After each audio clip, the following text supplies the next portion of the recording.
Black Star Network is here. Hold no punches. A real revolutionary right now. Black power. Support this man, Black media. He makes sure that our stories are told. Thank you for being the voice of Black America, Roland. Stay black. I love y'all. All momentum we have now, we have to keep this going. The video looks phenomenal. See, this difference between Black Star Network and Black-owned media and something like CNN. You can't be Black-owned media and be scared. It's time to be smart. Bring your eyeballs home. You dig?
Today is Wednesday, November 1st, 2023. Coming up on Roland Martin Unfiltered, streaming live on the Black Star Network. There are several redistricting and voting law challenges we have our eyes on. We'll tell you what's happening in Michigan, Arkansas, and Kansas. Mississippi's Democratic Party and voting rights groups are making the last push to get Black voters to the polls. We'll talk to someone from Mississippi Votes about how they are changing strategies to mobilize Black voters. After Bernice Kings calls out comedian Amy Schumer for implying her father would support the bombing of Palestinians.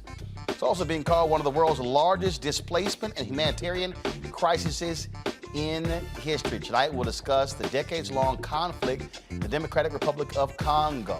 Plus, New York Times best-selling author Dr. Dennis Kimbro, longtime professor at Morehouse, will join us to talk about building Black wealth and how we must be changing our mindset. Plus, Isaac Hayes III is talking about the crowdfunding for fan base. Plus, why was he kicked off of LinkedIn permanently? He'll break it down. And you know what? I'm trying not to address this, but I've been seeing all of these videos talking about you're not a real man if you're not paying 100% of the bills, and oh, you are less of a man if you're paying 50-50. I think it's time for me to address this bull. See, y'all about to make me cuss. I'm trying not to. It's time to bring the funk. I'm Roland Martin Unfiltered on the Black Star Network. Let's go. He's got it. Whatever the miss, he's on it. Whatever it is, he's got the scoop, the fact, the find. And when it breaks, he's right on time and it's rolling. Best believe he's knowing. Putting it down from sports to news to politics. With entertainment just for kicks, he's rolling. Yeah, it's on go, roll, roll, y'all. Yeah, it's Roland Martin.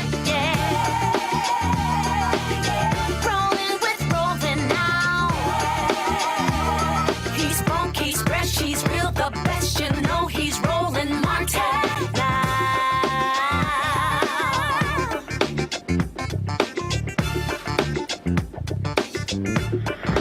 Martin. We've been telling y'all about how Republicans are doing everything they can to make it harder to vote. There are several cases across the country we have our eyes on this week. In Michigan, the federal trial will determine the legality of the state's 2-year-old voting district maps. The outcome could upend Metro Detroit voting boundaries and cause a political scramble among incumbent lawmakers in 2024. A 3-judge federal panel will hear arguments in Kalamazoo over whether the architects of the state House and Senate voting districts used in the November 2022 election diluted the Black vote by drawing districts that stretched segments of the majority Black city of Detroit into majority white suburbs. Now, today was the deadline for the Arkansas Secretary of State to submit and respond to a brief in the U.S. Supreme Court in the case challenging Arkansas's congressional map. At issue, the state's map intentionally cracks black voters across multiple congressional districts to dilute their voting strength in violation of the U.S. and Arkansas constitutions.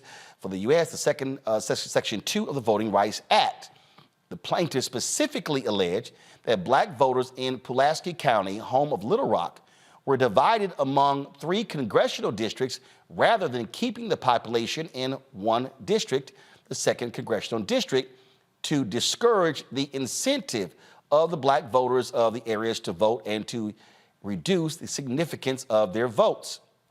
Friday, the Kansas Supreme Court will hear arguments over whether a legal challenge against 2 voter suppression laws may proceed. The case claims the laws that criminalize individuals for giving voter assistance, limit ballot collection, restrict advocacy organizations from helping voters, impose a signature verification requirement, and that violates the Kansas Constitution by unduly burdening Kansans and their right to vote. Let's talk about it with my panel, Robert Portillo. He hosts of People, Passion, Politics, News and Talk 1380, WALK out of Atlanta. Rebecca Carruthers, Vice President, Fair Election Center out of D.C. Bottom line here, Rebecca, this is the type of stuff that we have seen from Republicans because it is all designed. It is all designed to target and minimize the power of black people. Yeah, absolutely. In fact, I would say anywhere where there's a sizable black population in this country, we need to actually review some of those districts. Unless you are in a state which allows for a nonpartisan commission to draw legislative maps, right now, our system with a very weakened VRA, Voting Rights Act, is our system is under attack. And we specifically see black communities targeted. We do see some Latino, some Hispanic communities targeted, but because black folks have an outsized turnout that supports one particular party, we see that black specific areas are very much aggressively targeted. And it's not just dealing with legislative seats, but it's also even dealing with census tracts, with determining what resources get to certain areas. But I repeat, black communities are under attack in this country. You know, Robert, you talk about, again, Kansas, Arkansas, and even in Michigan. In Michigan, the problem there was the voters there approved a ballot initiative establishing a commission to draw lines, but here's the problem. When you still have political folks in charge, they're going to try to get their advantage. We saw in Ohio where they flat out, Republicans there, flat out just ignored the commission and said, we're going to do what's right for us. We have to understand, remember for the last 30 years or so when Republicans have been trying to tell us that there's no such thing as voter suppression? The whole time they were doing voter suppression in the background. That's why they were telling you it didn't exist. And this is a perfect example of it, that they have been able to use the redistricting system in order to gain unfair political advantage. When we talk about the Republicans over the course of the last 15 years or so, taking over 26 houses of legislature across the country, controlling those state and local ballots, that means that in 2010 and 2020, they were able to increasingly draw these gerrymandered districts to either A, pack African Americans together, thereby limiting the number of representatives they should have within the Congress or also within the state legislative bodies, or be cracking those districts, taking a majority black district and cracking it directly down the middle and then splitting it in, let's say, 2 to 4 ways, diluting the vote power of those groups, therefore additionally depriving us of seats in our elected bodies of representation. Understand, Republicans have not won the popular vote since 2004 in a national election. That's the only time they've won since 1988 in a national election. So in the last 35 years, they won the popular vote a grand total of 2 times. They are not trying to be a majority party. The 51 Democratic senators versus the 49 Republican senators, the 51 Democratic senators represent about 41 million more people than those 49 Republican senators do. We see similar numbers in the House of Representatives. They know that they have to go vote for vote. They cannot win. Therefore, they have to play the referees. They have to change the lines. When the courts were ruling on the North Carolina lines several years ago, they said those lines were drawn with laser-like precision in order to disenfranchise black voters. And this is not one of those sexy issues that sounds good on a T-shirt or on a slogan or on a yard sign or something along those lines. But we need to understand this is the most important issue, because if they're able to change your representation, then that means they can effectively nullify your vote. That means that we have to vote in outsized numbers. We have to turn out at 2 to 3 times the rates of other groups just to have the same representation, because they are able to remove the number of people who represent our communities, and that goes down to the distribution of resources, the allocation of educational resources, where they put hospitals at, etc. So we need to start taking these issues seriously, particularly on before the next election cycle, because if they're allowed to do this again in 2030, they might be a minority in this country come 2044, but they will still have an outsized level of power in our political system because they're able to draw the lines. We saw the exact same thing happen in South Africa toward the end of apartheid. We saw the same thing happen in Kosovo towards the dissolution of the Balkans in the 1990s. This is how minority groups maintain power against the will of the people in seemingly democratic systems. Well, folks need to understand here, Rebecca, again, what this does is this also limits power. And when we say power, that means money. It means resources. We're talking billions and billions of dollars. And this is why the Republicans have been trying to get rid of Section 2. They weakened Section 4. This is why Clarence Thomas, who does not have the interests of black people at heart, wants to get rid of the Voting Rights Act completely. Without the Voting Rights Act, the Supreme Court would not have ruled in that favor in Alabama, in Louisiana, and we're seeing the impact of this. And so what Robert just laid out is political gerrymandering, where the Supreme Court said, "Hey, we got no fight in that. It's up to the states." But racial gerrymandering, they still have to deal with the courts on that. Yeah, absolutely. And I just want to be clear. I don't want any party, whether it's the Democrats or the Republicans, controlling how these lines are drawn, because we need these lines to be drawn in a way that's in the best interest of our community. And the best way to do that is through having a commission that's nonpartisan, that's adopting maps that have to be adopted by that state. And just like what Robert was saying, there are many real world impacts. I was just in Greensboro, North Carolina last Friday, speaking and meeting with different groups who are currently suing in North Carolina because of the voting omnibus that got passed by the North Carolina legislature, which also is being kicked into the courts with redrawing those congressional seats.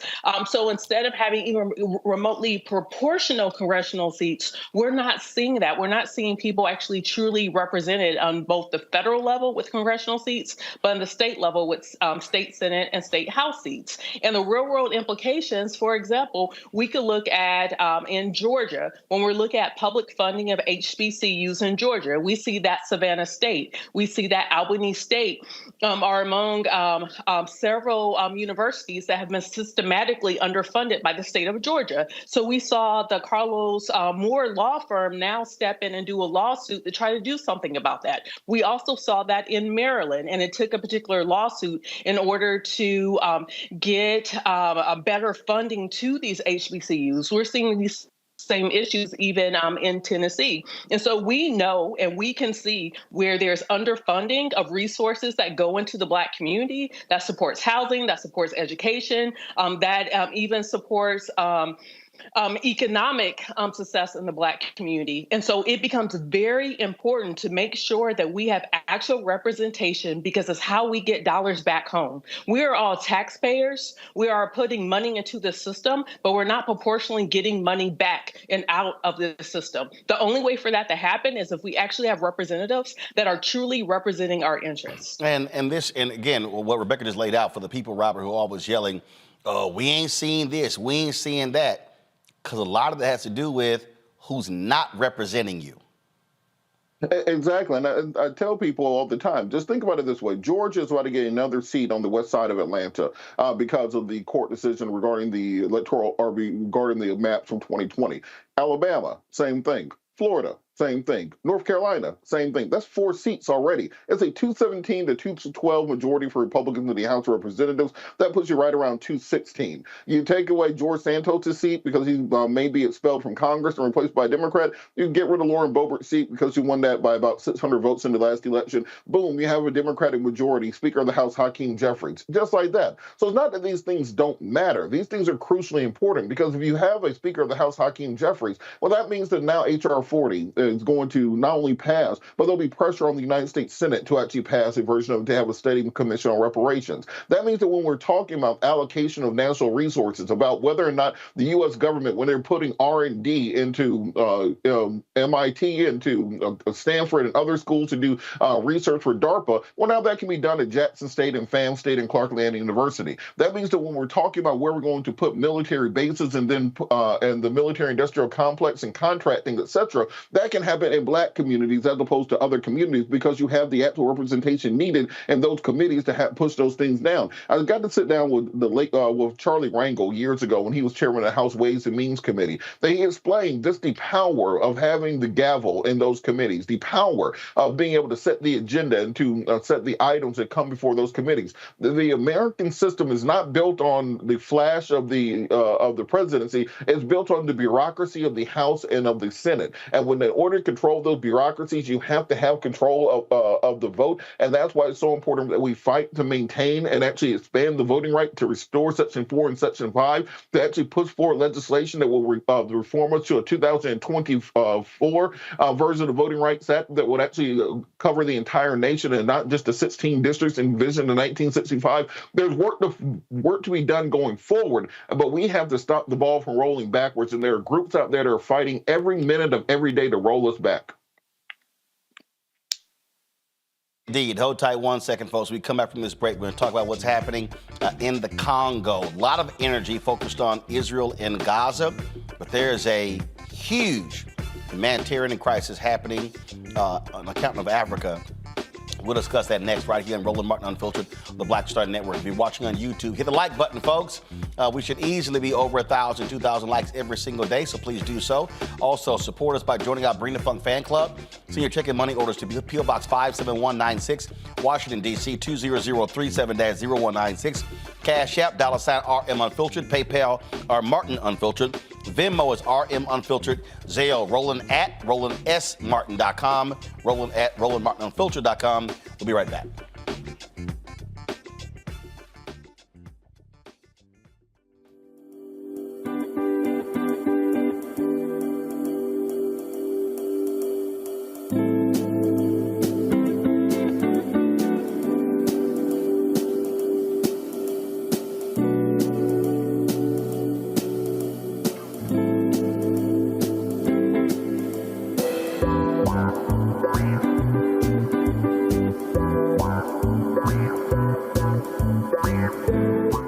On the next Get Wealthy with me, Deborah Owens, America's Wealth Coach, are you trying to figure out how to earn more revenue in your business during these volatile times? Learn how to tap into the largest marketplace in the world through government contracting. Our next guest, Akia Hardnett, will be sharing how you can get wealthy through government contracting. We've got a young lady, government assistance to government contracts. She literally was on government assistance when she came to us, and in less than a year, she has been winning multiple government contracts, and it has changed the trajectory of her family. That's right here, only on Black Star Network.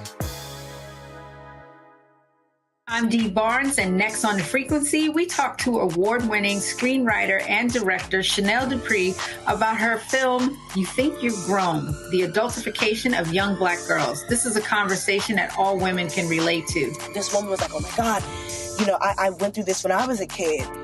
She wore something, it was a maxi dress, but the way it fit on her body, this female teacher that she looked too grown, and spun her around in front of a male teacher and said, do you think she looks grown, right? Oh my God. So that's next time on The Frequency on the Black Star Network. Hi, I'm Jo Marie Payton, voice of Sugar Mama on Disney's Louder and Prouder Disney Plus, and I'm with Roland Martin on Unfiltered.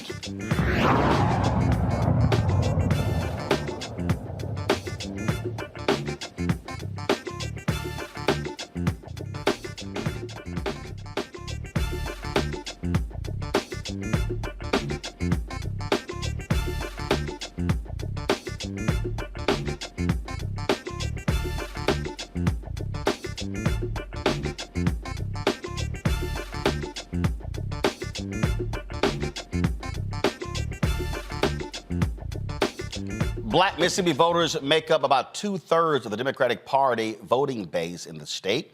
Mississippi has the highest concentration of black voters anywhere in the country. Organizations are doing their best to mobilize voters for the upcoming election, especially for the gubernatorial race between incumbent Republican Tate Reeves and Democratic challenger Brandon Presley. Joining me from Jackson, Mississippi is the Mississippi Votes Policy and Research Director, Hannah Williams. Hannah, glad to have you here on Roland Martin Unfiltered.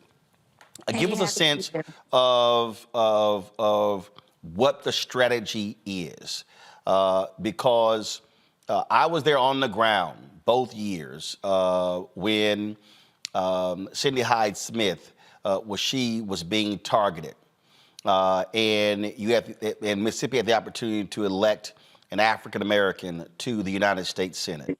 The first time he lost by 65,000 votes.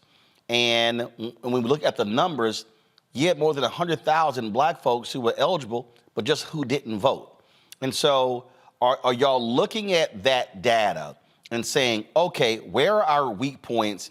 And let's go after those areas, because that could make the difference this year.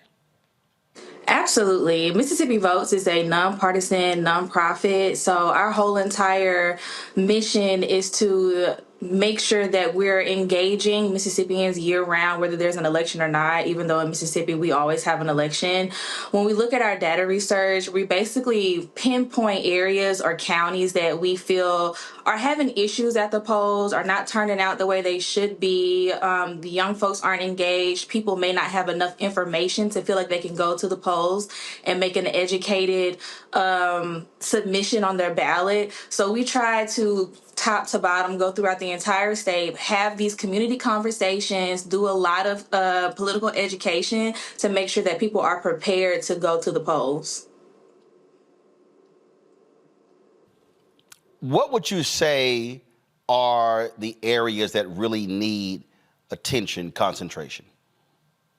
It almost goes without saying that the Mississippi Delta is always a place that is going to need extra help, extra push, even though the community front-facingly seems to be super engaged. They always turn out to elections. So for the people, just 1 second, for the people who are not from there, when you say Mississippi Delta, what does that even mean? So the Mississippi Delta is that western border of the state that was it's like a really big agricultural community, really famous for its agricultural productions during slavery. It's a very high dense population of black people, very underfunded. The schools are underfunded, the public schools, the universities in that area like Delta State and Mississippi Valley State are also experiencing not getting the type of money that they need. And so we have people in the Delta who may be registered to vote and are engaged and are educated about what's going on, but their polling place might not be a place that is convenient for them to go to because of how spread out. And so I have a map up right now. That shows that. And so this right here is the Mississippi Delta. So is it the pink area there, or is it the green area? It's the green area. Got it. And so what you're saying is there's a big concentration of black folks there who ordinarily are not turning out. Yes. So what are y'all doing? Is it door to door? Is it media? So what exactly are you doing to turn black folks out in that area? We are heavily geo-targeting that area in terms of media. We have digital advertisements. We have billboards for folks who may not have access to see a digital advertisement. We are door knocking, we're text banking, we're charging our students in those communities. We have fellowships where college students can get involved with our organization, and we charge our students with going out into the community, having these conversations with folks. If there are churches or anybody that wants to collab with us, we pay folks to go pick people up and take them to the polls. Like whatever it takes, we try to eliminate all of the barriers from people actually going and showing up on election day. Questions from the panel. Robert, you first. So on this point, one of the issues that I've found, particularly when targeting young people, is helping them to connect the political issues as they exist right now with their personal issues. What do you guys do to help connect with young people and help them understand the importance of the elections that are coming up?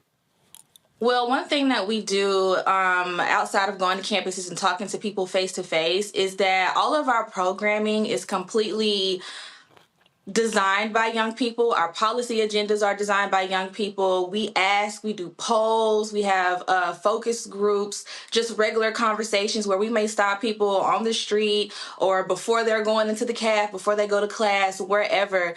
If they are a young person, we want to know, well, what issues do you think you're facing right now? And then we always find a way to connect that conversation back to voting, because most people don't connect those conversations back. There are a lot of issues that young people are aware of that they don't understand how that goes back to picking their governor or picking their legislator. Rebecca.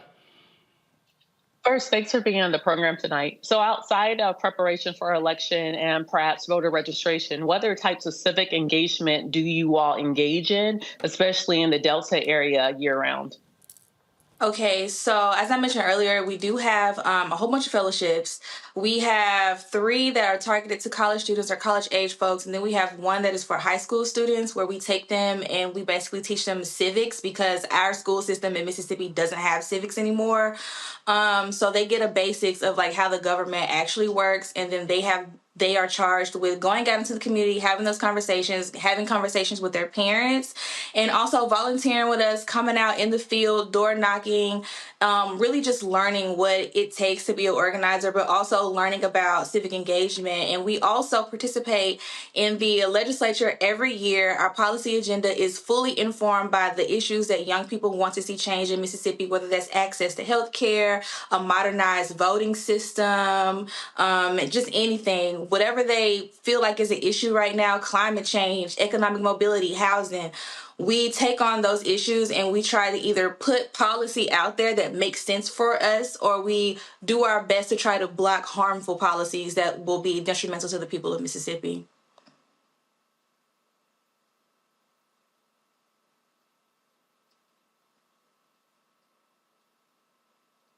Anthony, go to my iPad here.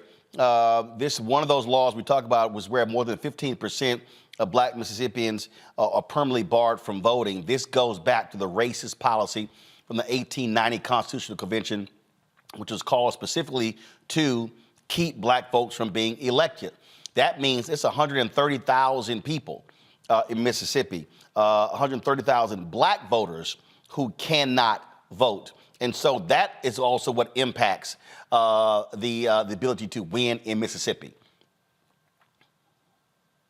Absolutely. We have a program designed for folks to help get their voting rights back as well. It's an online program. We go through the legislature. We help people become bills of suffrage, and we try our best to work with our legislative partners and allies to push those applications through. Unfortunately, this year we submitted over 100 bills of suffrage and none were selected, which is absolutely historic for us.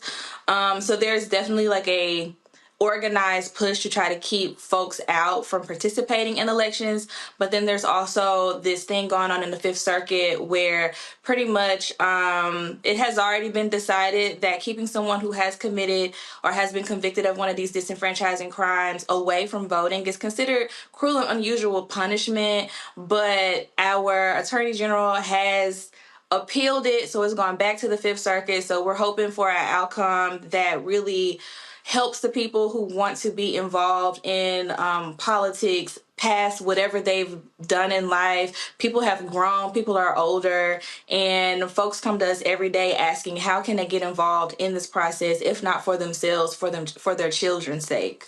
And before I go to Scott, and again, look, one of the issues you're dealing with is across the board when it comes to voter participation in Mississippi. This is 2020 presidential election. You see the average of the United States is 66.7%, Minnesota at the highest at 80%. And if you go down this list here, you keep going down, Mississippi is 6th from the bottom. And so you're talking about 60.2% of the folks in Mississippi vote. it was crazy to me. You're talking about a state that gets a significant amount of its money from the federal government. So you got people in Mississippi who simply are not participating, and normally you see a higher turnout in the presidential election than anywhere else. Yes, it's been a challenge these last few years to get folks to turn out. It's not something that we take lightly, even though we have had some growth in a lot of different places. We would like to see growth all over the entirety of the state. I know over the summer when we had our primaries elections, it was one of the lowest statewide turnouts like we've had in like 40 years almost. So we're doing everything that we can. We're on the ground. We're pushing people really hard to turn out. We're trying to connect these issues to voting. And all we can really do is just hope that people keep their promises that they make to us and head to the polls. Indeed. Well, Hannah, first of all, Scott Bolden joins us, attorney out of D.C. Scott, what's your question for Hannah Williams? Yeah, real quick, Hannah. I'm curious, there's a lot of Black apathy, many reasons why Black folks don't vote. What's been the community response to you and your organization's efforts to push voter turnout for the November 7th elections?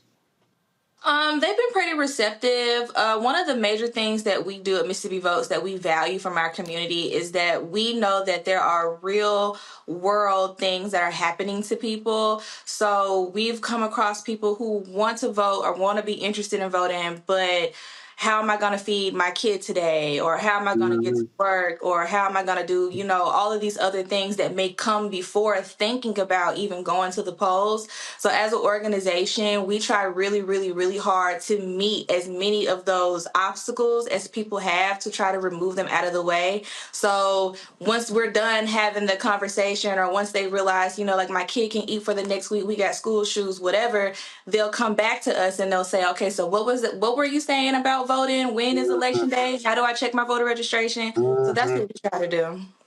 Yeah. Good stuff. Thank you. All right. We appreciate it, Hannah. Keep up the good work, and hopefully we will see a much larger turnout in a few weeks. Thank you. Folks, we come back. We'll talk about a number of issues. First of all, of course, Black and Missing. We'll also talk about what's happening in the Congo. Bernice King, she checks Amy Schumer when it comes to what's happening in Israel and Gaza. We'll break it all down for you right here on Roland Martin Unfiltered on the Black Star Network. Hatred on the streets, a horrific scene, a white nationalist rally that descended into deadly violence. White people are losing their damn minds. As an angry pro-Trump mob storms the U.S. Capitol, we're about to see the rise of what I call white minority resistance. We have seen white folks in this country who simply cannot tolerate Black folks voting. I think what we're seeing is the inevitable result of violent denial. This is part of American history. Every time that people of color have made progress, whether real or symbolic, there has been what Carol Anderson at Emory University calls white rage as a backlash. This is the rise of the Proud Boys and the Boogaloo Boys. America, there's going to be more of this. Here's all the Proud Boys, guys. This country is getting increasingly racist in its behaviors and its attitudes because of the fear of white people. The fear that they're taking our jobs, they're taking our resources, they're taking our women. This is white fear.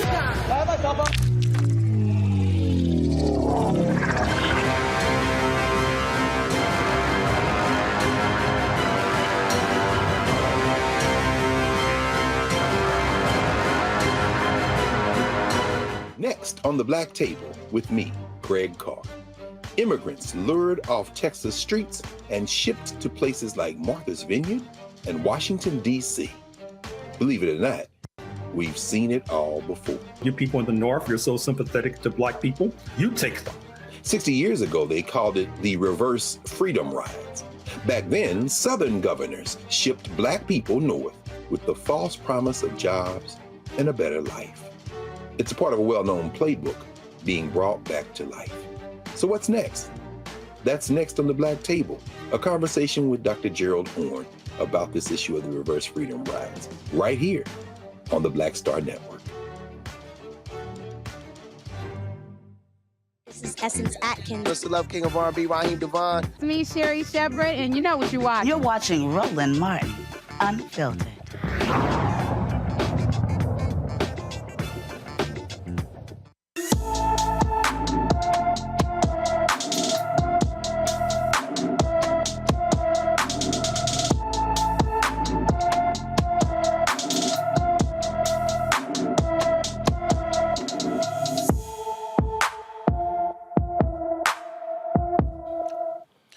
Jabari Douglas has been missing from Palmdale, California since October 25th. The 15-year-old is 5 feet 11 inches tall, weighs 130 pounds, with black hair and brown eyes. Anyone with information about Jabari Douglas should call the L.A. County Sheriff's Department at 661-272-2412, 661-272-2412.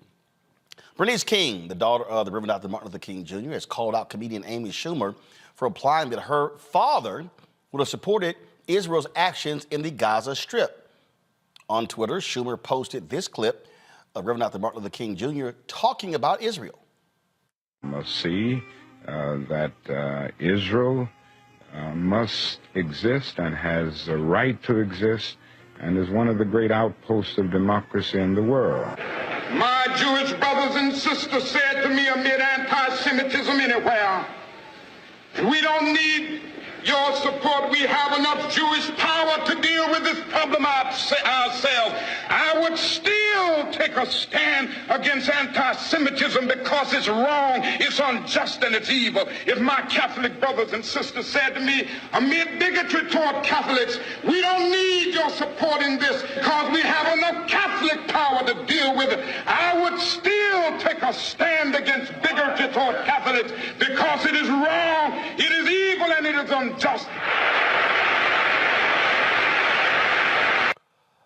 Well, Bernice King responded by posting this on Twitter. Amy, certainly my father was against anti-Semitism, as am I. He also believed militarism, along with racism and poverty, to be among the interconnected triple evils. I'm certain he would call for Israel's bombing of Palestinians to cease, for hostages to be released, for us to work for true peace, which includes justice. He said justice at its best is love correcting everything that stands against love. We have much to correct. Here's a clip of my father talking about withdrawing from the Vietnam War and moral power. Dr. King, that the war in Vietnam could be stopped now without harm to this country? Well, there are two ways to deal with it. One is a unilateral withdrawal. I don't oppose that because I feel that this is a possibility. After all, France withdrew unilaterally from Algeria. It withdrew without a military victory. Mm-hmm. And this did not lessen France's prestige or influence in the world. If anything, it increased its prestige in the world. France is not the power that this country is. Well, I think that's an even greater reason why we should restrain our power. There's always the danger that any nation will abuse its power. And I think our power must be much more than military power. We don't need to prove to the world or anybody our military power. I think we've got to prove our moral power. Do you feel that this nation has abused, as you say, their power? Oh, I certainly do. Boy, it's always interesting, Rebecca, when these people love to quote Dr. King, but they don't want to talk the rest of Dr. King. Yeah, we have to talk about the full picture. And, this was really interesting. And I'm just holding my breath when it comes January, when I see all sorts of people, everyone from Ted Cruz to DeSantis trying to quote Dr. King, knowing that they do not espouse the views or even the moral integrity of Dr. King. And I do appreciate the King family upholding even the intellectual property of their father to make sure that when people are taking quotations out of context, that it is properly addressed. So I definitely applaud the King family for making sure that Dr. King's thought leadership and moral philosophy is still integral to what his actually beliefs were. Scott? Yeah, it's interesting. This this whole issue of Israel versus Palestine, as well as the Hamas, mainstream America seems to struggle with being two-headed. You're either for Israel or against them. If you show any sympathy towards Palestine and what's going on in Gaza, the death and destruction, I can support Israel in their right to be there as an important ally of the U.S., but I can certainly support a two-party state and believe that Palestinians have a right to be there too and to coexist. I can oppose Hamas kidnapping and killing Israelis as part of their struggle, if you will, and I can support Israel having the right to defend themselves.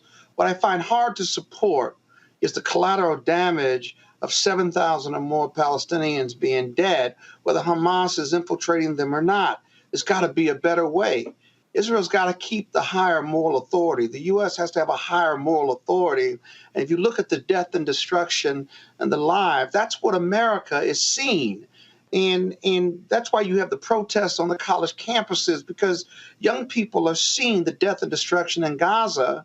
They understand the wrongful attack of Hamas against Israel, but to eliminate Hamas, there's got to be a way to preserve citizens, let them leave, find them a way out, right? You can't move a hospital overnight, if you will. And so this is very complicated and difficult.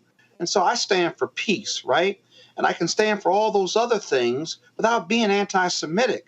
I can stand for humanity, and we need that viewpoint, in my opinion, by our leaders and others to be more defined and talked about more if we're going to be part of supporting Israel in a package to send more billions to them to protect themselves. Robert? Part of it is we have to, for our white brothers and sisters, the ones who have kind of been brainwashed by this American system of propaganda, and then you have Ron DeSantis and banning books and banning Black history.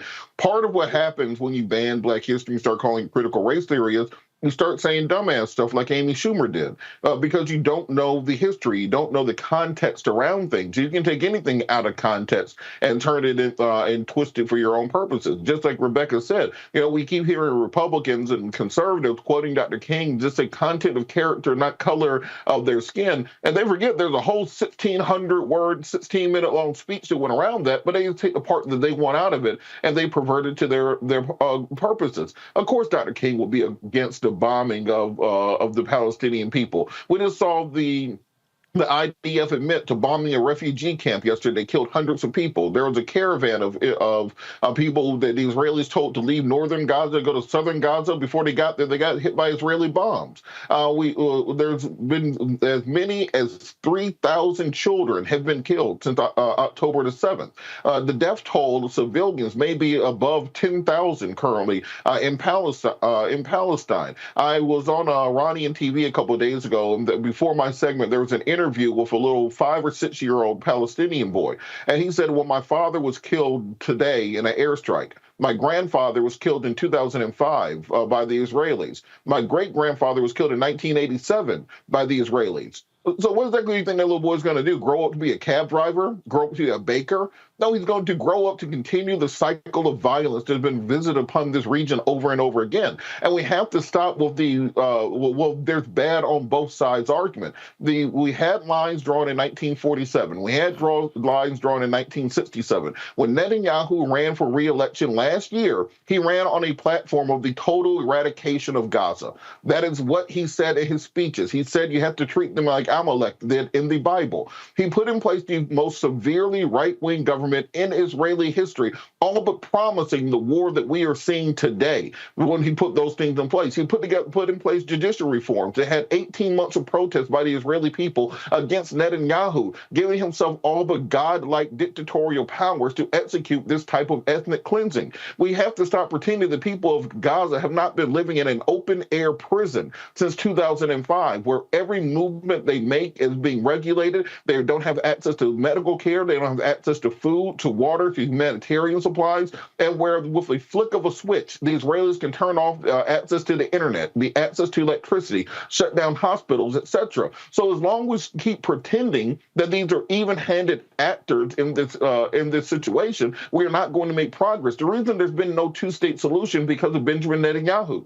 There are two things that have been consistent over the course of the last 30 years. Violence in a continuous cycle in the region, and Benjamin Netanyahu being in power. Netanyahu has been in power in Israel in one capacity or another longer than Vladimir Putin has been in power in Russia, but yet we don't call him a dictator. So until we are going to not just say, hey, Israel, we love you, but actually hold them accountable and say we need regime change in Israel just as much as in any other regime, and actually say that our military aid is conditioned upon, one, a ceasefire, and two, the normalization of terms and relations between Israel and the Palestinian people, or else you're not going to get this $15 billion here, this $30 billion there, these F-35s here and there. Well, that's how you actually move towards peace and use the power of the United States government to actually affect change in the region. But as long as we simply try to act as if we are washing our hands of it and we're just spectators, we're going to keep seeing this violence taking place. And America does not have a moral leg to stand on, because if you think Gaza looks bad,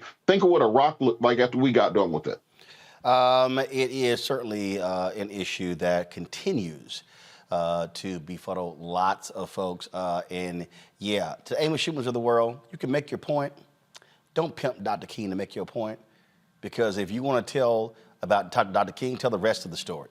It's sort of like all these people who try to see here, these FBA B1 people who try to post Malcolm X quotes talking about Democrats. I'm like, oh, y'all gonna skip over the rest of that stuff? Yep. Y'all gonna skip over everybody else too? Yeah, I thought so. Right. All right, folks, gotta go to the break. We'll be right back on Roland Martin Unfiltered on the Black Star Network. Don't forget, support us in what we do. Join our Bring the Funk fan club. Your dollars make it possible for us to do the stories and travel around the country covering the issues important to African Americans. Please send check and money over to P.O. Box 57196, Washington, D.C. 20037-0196. Cash App, $RM Unfiltered. PayPal, R Martin Unfiltered. Venmo is RM Unfiltered. Zelle, Roland at RolandSMartin.com. Roland at RolandMartinUnfiltered.com. Also, you can download the Black Star Network app, Apple phone, Android phone, Apple TV, Android TV, Roku, Amazon Fire TV, Xbox One, Samsung Smart TV. You can also watch us on multiple platforms, our 24-hour, 7-day-a-week streaming channel. Of course, you can see us on YouTube. Of course, you can see us on the Black Star Network app. You can also check it out on Amazon Fire. Go to Amazon News on Amazon Fire. Go to Amazon Fire, go to News, and you can check us out. You can say, Alexa, play news from the Black Star Network to hear the audio. You can also turn to Plex TV, which is on that 24-hour fast channel, as well as Amazon Freevee and on the live news grid on Amazon Prime Video, folks. And be sure to get a copy of my book, White Fear, How the Browning of America is Making White Folks Lose Their Minds, available at bookstores nationwide. We'll be right back. Hi, I'm Dr. Jackie Hood Martin, and I have a question for you. Ever feel as if your life is teetering and the weight and pressure of the world is consistently on your shoulders? Well, let me tell you, living a balanced life isn't easy. Join me each Tuesday on Black Star Network for A Balanced Life with Dr. Jackie. We'll laugh together, cry together, pull ourselves together, and cheer each other on. So join me for new shows each Tuesday on Black Star Network, A Balanced Life with Dr. Jackie.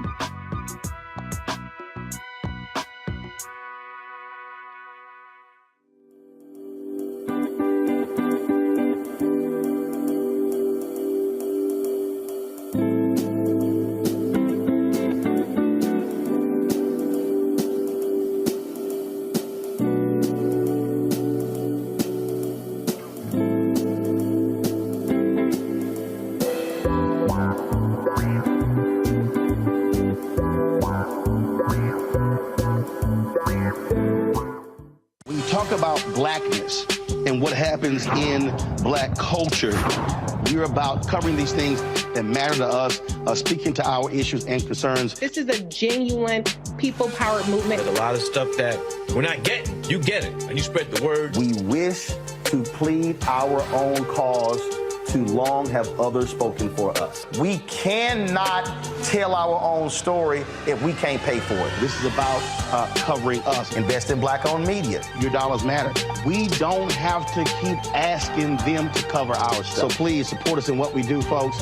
We want to hit 2,000 people, $50 this month, raise $100,000. We're behind 100,000, so we want to hit that. Y'all money makes this possible. Checks and money orders go to P.O. Box 57196, Washington, D.C. 20037-0196. The Cash App is $RM Unfiltered. PayPal is R Martin Unfiltered.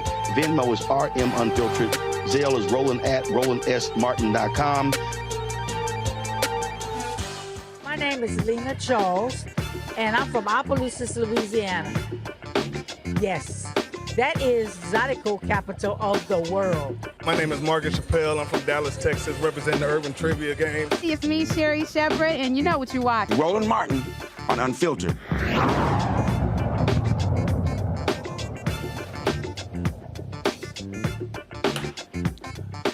The decades-long conflict across the Congo has displaced, folks, a record 6.9 million people. The United Nations Migration Agency calls it one of the worst, one of the world's largest displacement and humanitarian crises. According to the International Organization for Migration, at least 80% of the displaced people live in eastern Congo's provinces of North Kivu, South Kivu, Ituri, and Tanganyika, which have long been overrun by dozens of armed groups seeking a share of the region's gold and other resources. National security and foreign policy expert Asha Castleberry-Hernandez joins me from D.C. to discuss what's happening in the Congo. So first and foremost, part of this issue, and let's just be frank, why this has not gotten lots of attention is because, like many countries in Africa, as far as this nation is concerned, if there is no national interest, meaning first oil or some type of resource, frankly, we don't care. Well, thank you, Roland, for having me today. And I must say, the last time we spoke, we discussed the North Korea issue involving the Trump's historic visit to the DMC. So I'm happy to see you again. And also, too, I've worked on the Congo at the Security Council during the Obama administration. Yes, unfortunately, the Congo crisis has been overlooked for quite some time. And let's be honest, because it's in the African continent, that's one reason why. And also, too, when you look at how long the conflict has been, which has been for decades, there's a sense of fatigue, too, with regards from the international community, as well as within the region, that how can we honestly bring sustainable peace to the Congo? And unfortunately, it's been struggling for quite some time. And as you could see just recently with the Tutsi-led group that has been able to make inroads in North Kivu, and as a result of that, there's been a failure of the Congolese government or military, along with a regional force, as well as a UN peacekeeping force that has not been able to push back or counter the Tutsi-led rebel group effectively. So you're seeing in grounds coming from them. And as a result, it's creating the humanitarian crises and deepen it more and more to where it's creating one of the world's worst displacement issue right now. So it does deserve more attention, but unfortunately, it's been this way for quite some time, and it should not be a normative in the international community. Anthony, go to my iPad. This here is a map of Africa. We see the Democratic Republic of the Congo. It is one of the larger countries. It's there in Central Africa. And so who really has the influence, if you will, to impact this? Is there a particular African nation or leader who has the credibility to try to have an impact and stop what's going on? Well, it's going to definitely take the international community, more specifically key regional countries that are bordering Eastern Congo, in order to effectively address this issue. Like, for instance, there's a lot of speculation or accusations right now with regards to neighboring countries like Rwanda or Uganda, indicating or accusing them of of arming or supporting the rebel groups, the Tutsi-led rebel group that extends all the way back into the Rwanda crisis in 1994. So it's going to have to take forward some real authentic peace negotiations with these neighbor countries, along with the Congolese government and other significant leaders in the Security Council, to be able to effectively be just honest on what is the causation that's really helping to make the Tutsi-led government, Tutsi-led rebel groups become more equipped, more with better equipment, uniform, more support to be able to outperform the UN peacekeeping effort, the regional forces. What is causing that? And if so, if they're feeding into that issue, we need to come back to the table and address that. When it comes to the president of the Congo, this is who he is right here. Does he actually control the country, or is it split? Anthony, go to my iPad.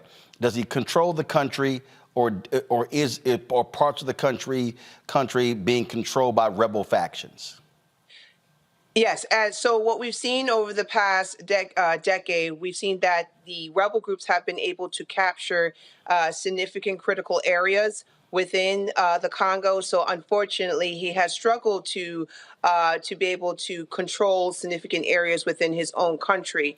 And so that's why you see a UN peacekeeping force there to help prop him up or be able to recontrol those areas. And what you're seeing right now is that these rebel groups are more and more controlling more areas, to where he's not being able to control those areas, especially in the Eastern Congo. So it's very unfortunate that, unfortunately, with regards to the entire sovereign state, he does not necessarily have full control of the entire country. Questions from my panel. Rebecca, you first. Sure. Can you talk more about the role that mining of certain rare earth materials play into this, and even with Rwanda, Ugandan military groups that are being funded by the United States, by Britain, by France, and even Israel? Can you talk more about some of those connections? Yes. So as mentioned before, in terms of the Tutsi-led group, rebel group, there is a lot of speculation that Rwanda, Uganda is supporting the Tutsi-led group, which goes back to 1994. 1994 genocide crisis. And then when you look at the UN peacekeeping effort, which is paid by the United Nations Security Council, the United States supports these peacekeeping efforts. This is another avenue approach for the United States, helps support the Congolese government by providing equipment or support to these peacekeepers.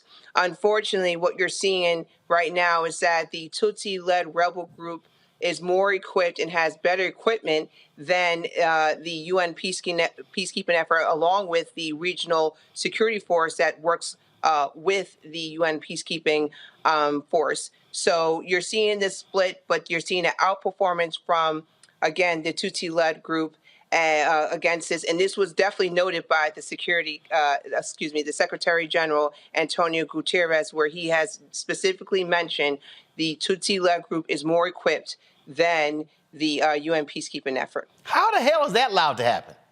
I mean, how? Right. Right. Well, go ahead. Well, oh, you like for me to answer? Yeah, Asha, go ahead. Yeah, how are the rebels better equipped? Yes. Well, when it comes to peacekeeping efforts, or just the government itself, African militaries have always struggled in terms of being able to be more equipped in fighting in these constant armed conflicts. And then, because of they're not necessarily funded, they don't receive enough money in terms of being more robust in its military posture. Over time, that's what you see. And then at the same time, simultaneously, these security challenges just continue to exacerbate. So they're sometimes considered as combat effective because they can't keep up with the ongoing deepened security challenges that are happening. So it definitely goes back to the lack of funding, a lack of leadership, a lack of just being equipped to serve in these in these conflicts. May I ask a follow-up? Yeah, go ahead. So when you have a destabilized DRC, does it make it easier for different outside interests to come in and to take some of the materials, some of the resources out of the region? I'm talking about some of the specific, I think it's coltan, is the specific rare earth mineral that's being extracted. Thank you for mentioning that point, because looking at this situation, many experts have said that one of the driving factors of why this conflict is happening is because of the economic interest in terms of the rich natural resources like gold and additional resources, where these neighboring countries have an interest in being able to control. So with that being said, because the Congo, especially along the eastern province, is looked upon as being porous, it is a lot easier for external forces or groups to come in and to be able to take advantage of the destabilization or the fragility of the country, and more specifically is to target towards these markets or these natural resources. So there's definitely a big economic drive or factor here that plays into this conflict. Who is Scott Bolton here, if I may, Roland? Go ahead. Who's driving the peace process? I mean, the videos show chaos. You've got these various interests and so forth and so on. I got it. But the UN is there as a peacekeeping force. Is the UN driving peace and negotiations between these various factions, whether it's power sharing or ending the chaos or ending the war against these 80% of the population that's being displaced? Thank you for the question. Yes, so the UN has played a significant role in trying to, achieve a sustainable peace there in the Congo, but unfortunately, it has not been able to reach that goal. Going back to the CNDP in 2009, where there was this power sharing point that you just mentioned between the Tutsi-led leadership along with the Congolese government, where both were come together as far as a sharing power. But unfortunately, in 2012, when the Congolese government arrested one of the top Tutsi-led rebel group leaders, that created a friction or a divide or a wedge between the two. And then that's when you start to see the Tutsi-led representation or group just branch away from the Congolese government. So, and then it happened again. Another agreement occurred, but unfortunately, that peace still did not meet its expectations. And in fact, the Tutsi-led group says we are fighting back because we're not seeing that the Congolese government is meeting our expectations with regards to these peace agreements. So there is definitely a failure with regards to these peace agreements bringing sustainable peace subsequently, because that's exactly what they've mentioned, that it's not achieving peace within this area.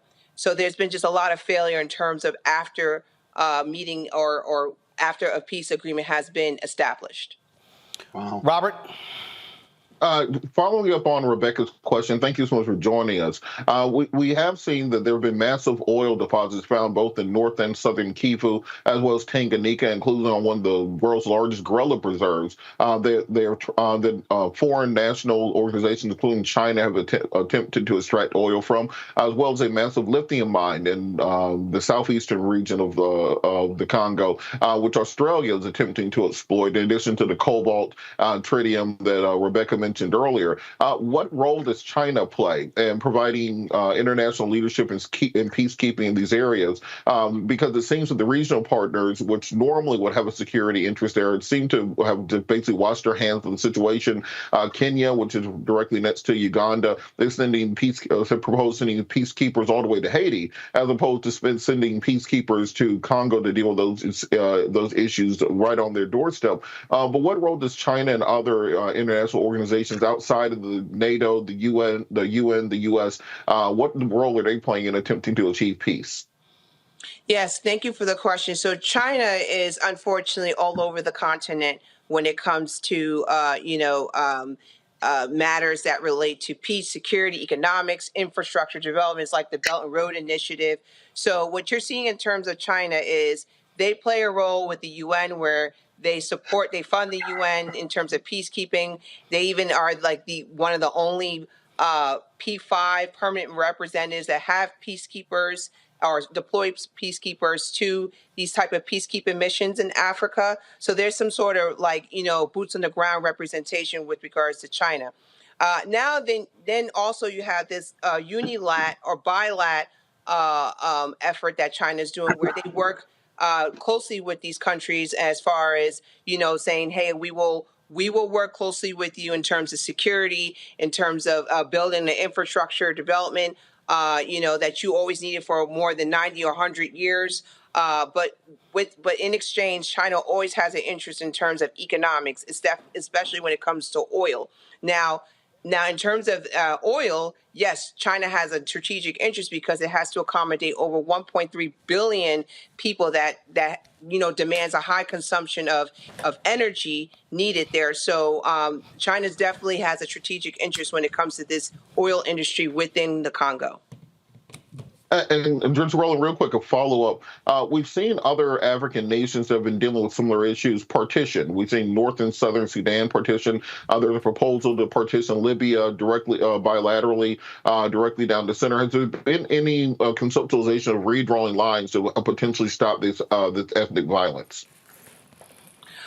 With regards to this, as far as partition, I think that is a potential, especially if you start to see where the country is struggling to be able to control the entire state. So just like what you said, as far as Sudan, I used to actually work on that issue at the United Nations, where we successfully were able to establish South Sudan compared to Sudan, and that helped at that point bring more peace between the two countries. But there is definitely a potential here with regards to the Congo, especially when you see there's a huge difference in terms of experiences looking at the Eastern Congo versus Western Congo. But once again, in order to do that, we have to bring in those neighboring countries and the rest of the international community to come up to a consensus on, is that realistic? Would that actually bring peace with regards to the DRC? Final question I would like for you to answer, and this is for somebody who's watching right now who's saying, look, man, I don't care. It's other stuff that we could be talking about. It's stuff happening in the United States. A lot of these people who are very isolationist, who say, I don't care about what's happening in Africa. I don't care about what's happening in the Caribbean. Why should this matter to African Americans? Yes. Thank you for the question. Well, what's interesting is that I was really happy to take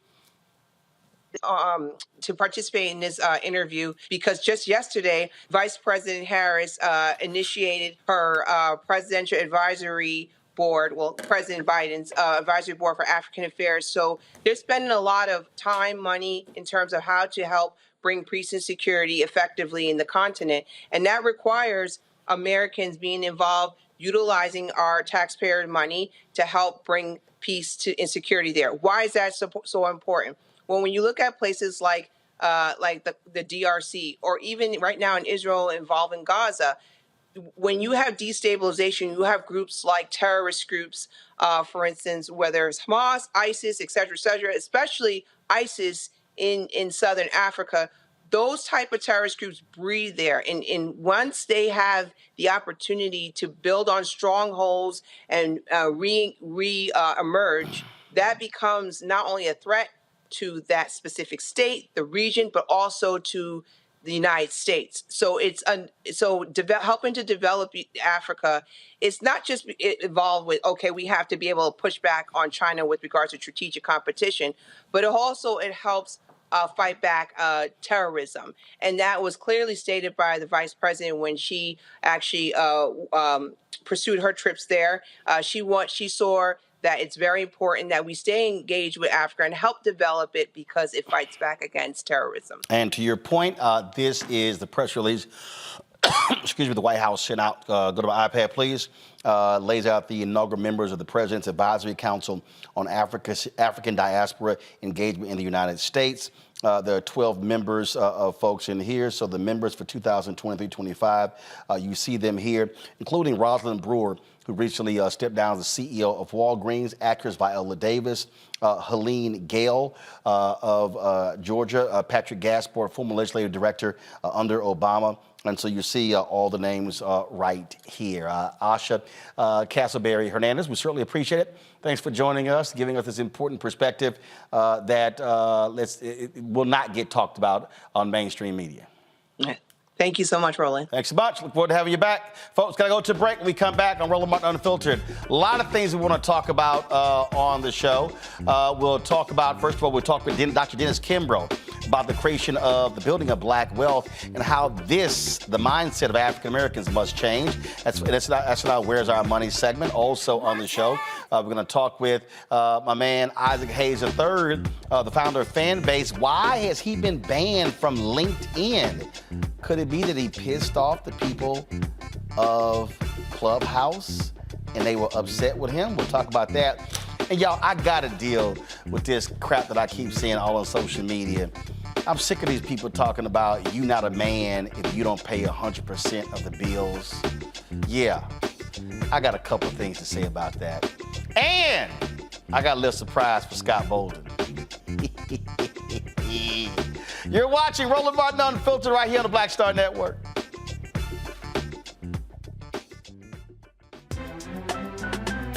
I'm Faraji Muhammad, live from LA. And this is The Culture. The Culture is a two-way conversation. You and me. We talk about the stories, politics, the good, the bad, and the downright ugly. So join our community every day at 3 p.m. Eastern and let your voice be heard. Hey, we're all in this together. So let's talk about it and see what kind of trouble we can get into. It's The Culture, weekdays at 3, only on the Black Star Network. I'm Dee Barnes, and next on The Frequency, we talk to award-winning screenwriter and director Chanel Dupree about her film, You Think You're Grown, the adultification of young black girls. This is a conversation that all women can relate to. This woman was like, oh my God, I went through this when I was a kid. She wore something, it was a maxi dress, but the way it fit on her body, this female teacher thought that she looked too grown and spun her around in front of a male teacher and said, do you think she looks grown, right? Oh my God. So that's next time on The Frequency on the Black Star Network. Next on the Black Table with me, Craig Carr. Immigrants lured off Texas streets and shipped to places like Martha's Vineyard and Washington, D.C. Believe it or not, we've seen it all before. You people in the North, you're so sympathetic to black people, you take them. 60 years ago, they called it the reverse freedom rides. Back then, Southern governors shipped black people north with the false promise of jobs and a better life. It's a part of a well-known playbook being brought back to life. So what's next? That's next on the Black Table, a conversation with Dr. Gerald Horne about this issue of the reverse freedom rides, right here on the Black Star Network. Hello, I'm Jamia Pugh. I am from Coatesville, Pennsylvania, just an hour right outside of Philadelphia. My name is Jasmine Pugh. I'm also from Coatesville, Pennsylvania. You are watching Roland Martin Unfiltered. Stay right here.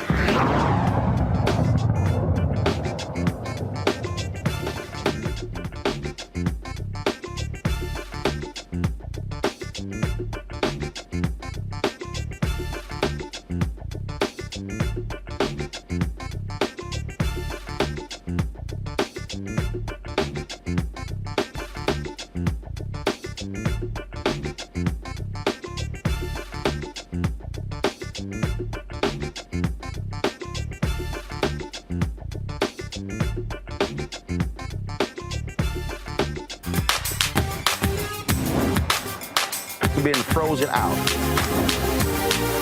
Facing an extinction level event. We don't fight this fight right now. You're not going to have black on you.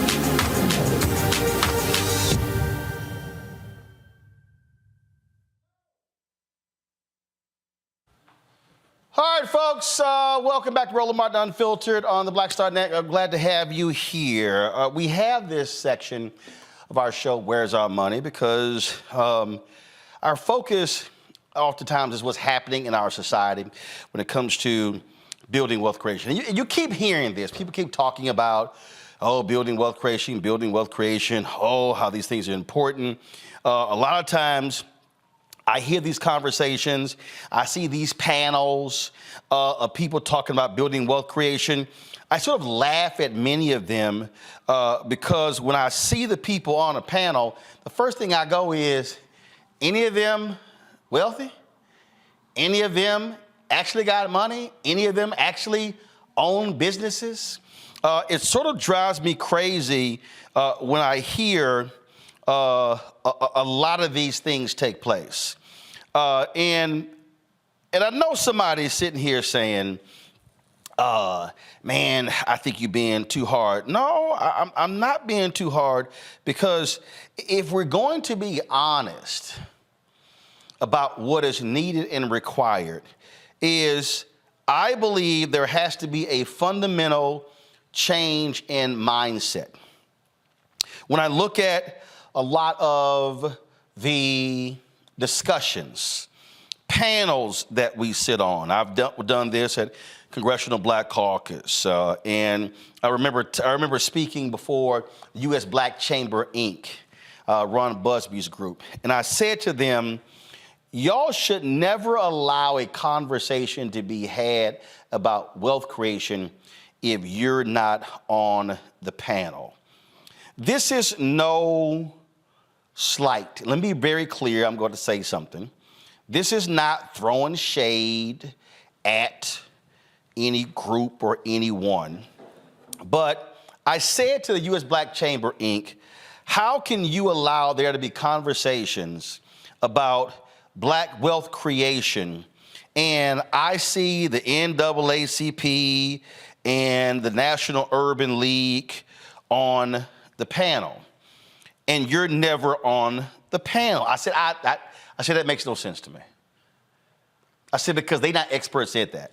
So the other day, I was on social media, and I came across this clip here of my man, Dennis Kimbro. And let me get the clip set up. And I saw it, and I started laughing. I mean, I've heard him speak. We've chatted many times before. And those of you who at Morehouse have know him as well. And so I saw this clip, and I said, let's get him on the show. Go to my iPad. Black America, you are the only group. You are the only group that don't profile your wealth creators. You got 6 black billionaires out there. Can you tell me the 6? Oh, I don't know. Well, that's the problem. That's the problem. Black America, how do you get up and look in the mirror in the morning knowing you only got 35,000 black millionaires? You almost got the same number of millionaires that Qatar has. You got about 35,000 millionaires in Qatar. You got 34 million African Americans in the United States, and you barely have 900,000 people who live in Qatar. What are you doing? Black America, you are the only group. You are the only group that don't profile your wealth creators. You got 6 black billionaires out there. Can you tell me the 6? Oh, I don't know. Well, that's the problem. That's the problem. Black America, how do you get up and look in the mirror in the morning knowing you only got 35,000 black millionaires? You almost got the same number of millionaires that Qatar has. You got about 35,000 millionaires in Qatar. You got 34 million African Americans in the United States, and you barely have 900,000 people who live in Qatar. What are you doing? Black America, you are the only group. So joining us right now, Dr. Dennis Kimbro. He is professor, he's author, he's lecturer, he's done all of that. He is, of course, a good man of distinction. Scott, I don't think you can claim him your frat, Scott. I don't think so. He's a good Kappa man, right? He's a good Kappa man. I know Dr. Kimbro. He's a good Kappa man, right? Nope. Nope. Of course not, Alpha man. Nice try, but you came up short again. Doc, the reason I thought this was important to talk about is because I can't tell you how many times I'm attending events and people are having these conversations, and the first thing I do is, do they own anything? Have they had any P&L responsibility? Have they hired anybody? And I just think we have lots of conversations that are nothing more than rhetorical masturbation. It only pleases the person talking. Doc, you there? Yeah, I'm here. Well, he didn't know that was a question. No. That was a statement that he can respond to. Go ahead. Well, yeah, you're asking me a question, and thank you very much, Roland, for giving me this platform. I'm eternally grateful, and yes, you and I go way back, and we come way forward. And speaking of going way back, that clip that you showed, that was at the beginning of my data search in terms of Black millionaires. So it's got some age on it. And thankfully, at the time when I was writing that book, thanks to Federal Reserve, U.S. Trust Survey, IRS, Census Bureau, when I put all that data together, there were only 35,000 Black millionaires, according to the Fed. Now, that was almost 20 years ago. And to go back even further, which got me on this path after I got my degree from Northwestern, I read an old issue of Time magazine that profiled Martin Luther King when he led the Montgomery bus boycott in 1955. And they said in that issue of Time magazine that when he did lead that boycott, there were only 5 Black millionaires in the United States. And as lo and behold, and thank God, 4 out of the 5 were still living. Now, I knew that my dissertation at Northwestern and what my area of focus was just to categorize wealth, because we didn't have that many books at the time. And so when I saw that article, I made it my business. 4 out of the 5 were still living. I hopped on a plane, got in a car, did whatever I had to do to go ahead and interview these gentlemen. I can say this now unequivocally. Here we are in 2023. There are 62 million millionaires across the globe. Of the 62 million millionaires across the globe, 22 million can be found right here in the United States. Of the 22 million in the United States, 1.79 million are African American. So we have made some changes. It looks like we're getting the memo. Hold on. So again, for the person listening, you said of the 22 millionaires in the United States, there are 1.79 million African Americans. Now, for the person who, again, because I think part of the problem here, Doc, is when people think millionaires, they're thinking the bling, they're thinking the massive houses and stuff. No, when you say millionaires, we're talking about people with what? $1 million in assets? How do you define that? Net worth. I use the same formula that's used at the Fed. Assets minus liabilities minus primary source of residence. If you threw the residence in there, then of course everybody out in California, everybody in New York would certainly walk up to the starting line. Got it. But the fact of the matter is that we are getting the memo, but we're not getting the memo on the level that we should. Why? Because, Roland, I'm a Johnny-come-lately. What I've done isn't anything special.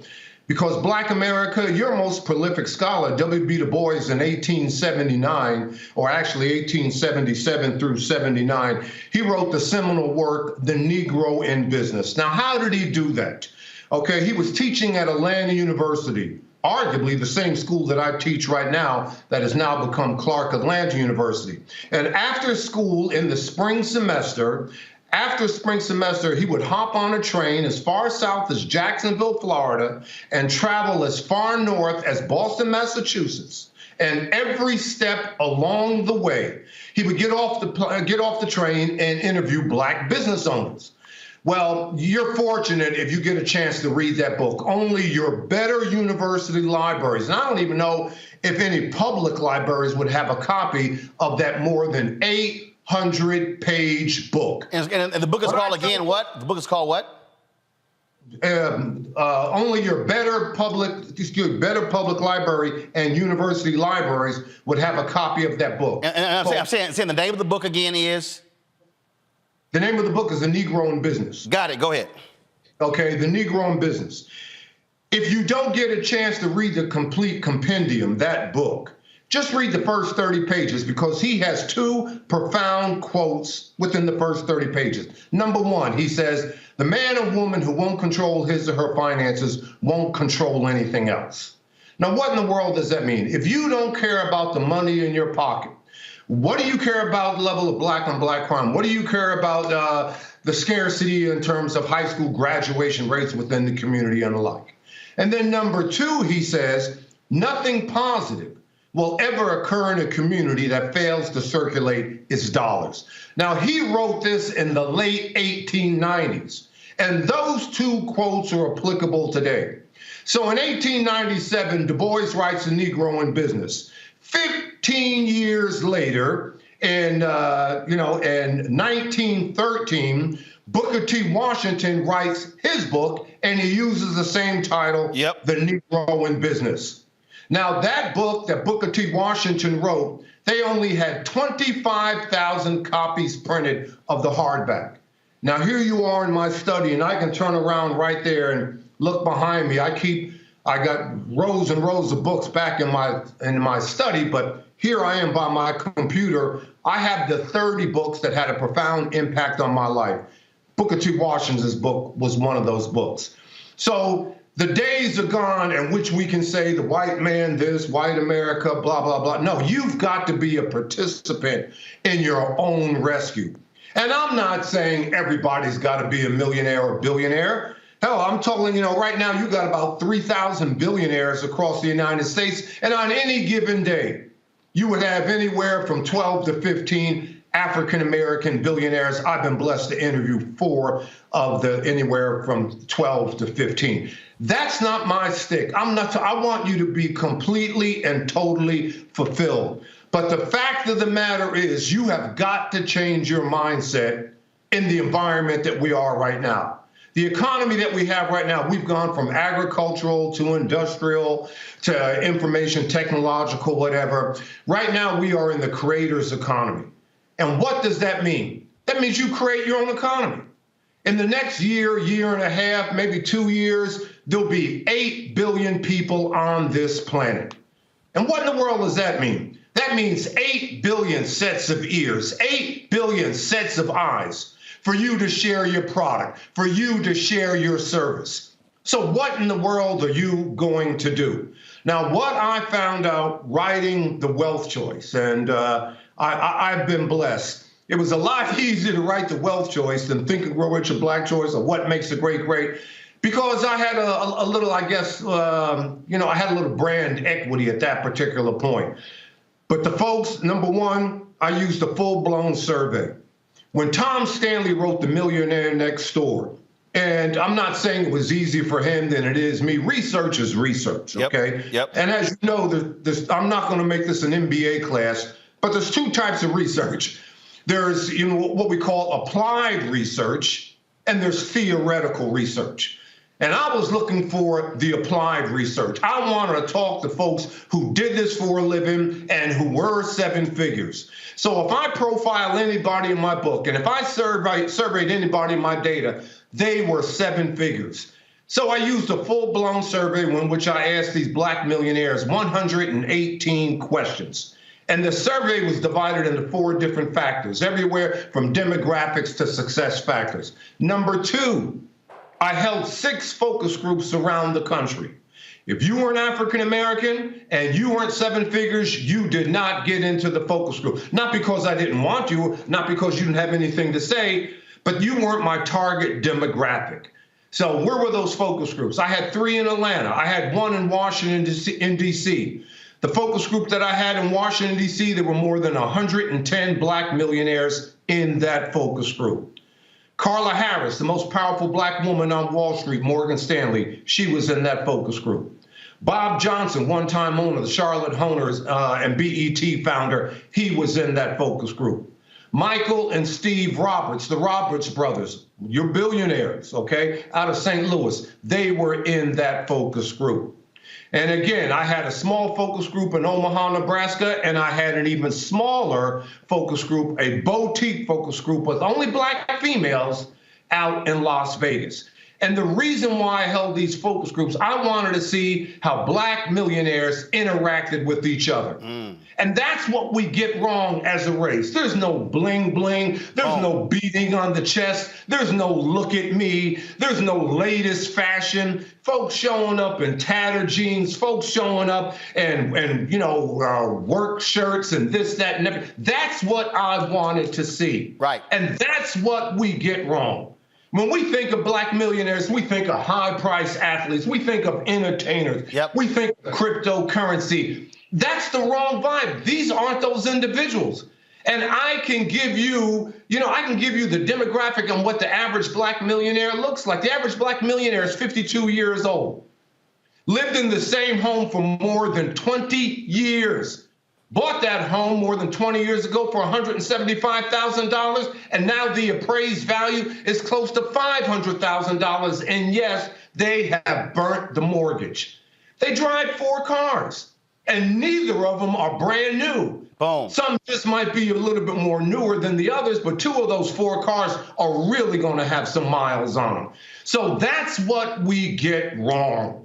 And as soon as that we take a look at it, and here's the good news. Go ahead.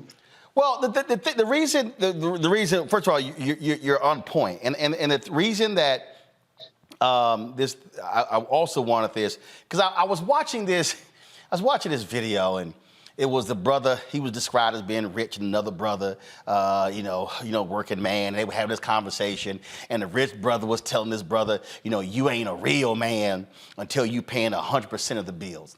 And I was like, this is the stupidest shit I've ever heard in my life. And the reason it pissed me off, it was stupid, because we got folk who walking around with egos. We got men who are saying that. We got women who believe that. And I'll say the common denominator, if anybody's walking around saying that, those are likely people who don't know any wealthy people whatsoever. Because, and I'll give you the perfect example. I will use the example. I was telling somebody today, Paula Madison. So Paula Madison, her husband Roosevelt is a makeup artist, and he did makeup for Tom Brokaw. Well, Paula and Roosevelt sat down, and they said, all right, out of the both of us, you, Paula, have the greatest opportunity to make the most amount of money over the next 20 years. So Roosevelt said, no matter what I'm doing, if your job moves you somewhere else, we going. Now, what happens? She goes from being news director at a television station in Houston to become the news director at WNBC in New York. She then becomes the general manager at WNBC, leaves WNBC to go to the general manager at KNBC, becomes head of diversity for General Electric, then of course gets on the board, retires at like 57, 58, was a multi-millionaire beforehand, and her and her family, they used to own the LA Sparks, they own the Africa Channel, and so she's got multiple millions. This was a perfect example of a man, and Roosevelt chilling, driving a Rolls Royce, of a man saying, hey, my woman has an opportunity for all of these different things. We gonna ride that till the wheels fall off. She ain't sitting here tripping like I'm the boss, I'm making the most money, I make all decisions. He not tripping. They said, we gonna do this thing together. And so here they are. Paula just turned 70. Hell, they've been sitting on millions for the past 15 plus years, but they made a millionaire decision. They wasn't tripping on ego over who made the most money. Yeah, well, that's a great metaphor right there. What I found about millionaires is that it's a team effort. And I mentioned in terms of home ownership, the average black millionaire has been married anywhere between 15 and 20 years. So the fact of the matter is they look at it as a team. All right, so you look at me. I've been married close to 50 years, and me and my wife, we were seniors in college when we got married. We got married by a justice of the peace, but we had one thing in mind. We wanted to do a little bit better than our families. Because when you look on my wife's side, neither of my in-laws finished high school. When you look on my side, yes, my father did finish high school, but my mother had a 7th grade education. So we knew that, hey, listen, we're not only going to succeed, but we're going to succeed for our family. Where no one's Jonathan Living Seagull and no one flies alone. And unfortunately, I think that's what Generation Z doesn't really capture, but that's a sermon for another Sunday. But as I said before, Roland, you know, we are in a creator's economy. Yep. And every dollar bill is up for grab. And you have got to decide. And when I talk about decide, I found 7 laws of wealth and 2 rules of wealth that Black millionaires always abide by. The number one law of wealth is knowledge. And people ask me all the time, well, you know, there are 10 different forms of wealth, and money is only one of them. As a matter of fact, money's not number 1 and money's not number 2. Money is number 3. Now, I stand before students every Tuesday and Thursday at Clark Atlanta University in the School of Business, and I tell my students that I get some pushback. Dr. Kimbro, money's not number 1 now. The number 1 form of wealth, okay, is consciousness. The pocketbook can't grow till the mind grows. Yep. And that's the number 1 law of wealth, is knowledge. Prosperity begins in the mind, but ends in the purse, unless you have a mindset, unless you're going to be an active participant in your wealth creation. Now, before you ask me that question, thanks to data analytics and the Federal Reserve, they came up with a new category for millionaires, and it's called micro millionaires. And what is a micro millionaire? You may not be able to see that one day, oh man, you're going to go ahead and crack the code on 7 figures, blah, blah, blah. But when you assay it down, when you assay millionaireship down, again, I asked them 118 questions. The one question that came back, and I didn't have to perform multiple regression to get this answer. The one question that came back 99.9% of the time, I asked them, I said, how old were you when you broke 6 figures? And 99.9% of the time, they said by age 30. Wow. So I tell folks, be very particular where you are at age 30, because you might be there for the rest of your life. So thanks to data analytics, and the Wall Street Journal and the Federal Reserve are doing the same thing. For white America, you may not be able to see that one day you're 7 figures, but somewhere between the age of 35 and 42, 43, shoot for $250,000. And if you do that and you change nothing else, you will find yourself standing in a pool of liquid gold of 7 figures or more. Now, why is that critical? Because I can see it walking up and down the streets of Peachtree. Yes, here I am in Atlanta, Georgia. And what do we know about the demographics of African Americans in Atlanta, Georgia? The average household income, Black America here in Atlanta, Georgia, is about $45,000 a year, okay? Close to 35% of African Americans here in Atlanta, Georgia are either unbanked or non-banked or below banking. What in the world does that mean? That means they don't even use a financial, they don't even use your bank, or they don't even use a financial investor, whatever, for their financial or banking needs. That means to go to the post office, and I can tell you right now, Roland, even today, here we are in 2023, the number 1 bank of Black America is Walmart. We still haven't captured that. So we got some changes to make. But thankfully, all the information is there. And you can be, you can have, you can do, if you're willing to put the time and effort in. Hold on one second. I'm going to go to a break. We come back. My panel, I know they got some questions. Can't wait to get in on this conversation. We're talking with Dr. Dennis Kimbro, folks. We're talking about the idea of wealth creation, what that really, really means. How do we attain that? And y'all heard me talk about this all the time. Because when you have that, then you also have that freedom to be able to support our institutions and to also be able to build and grow. You're watching Roland Martin Unfiltered right here on the Black Star Network.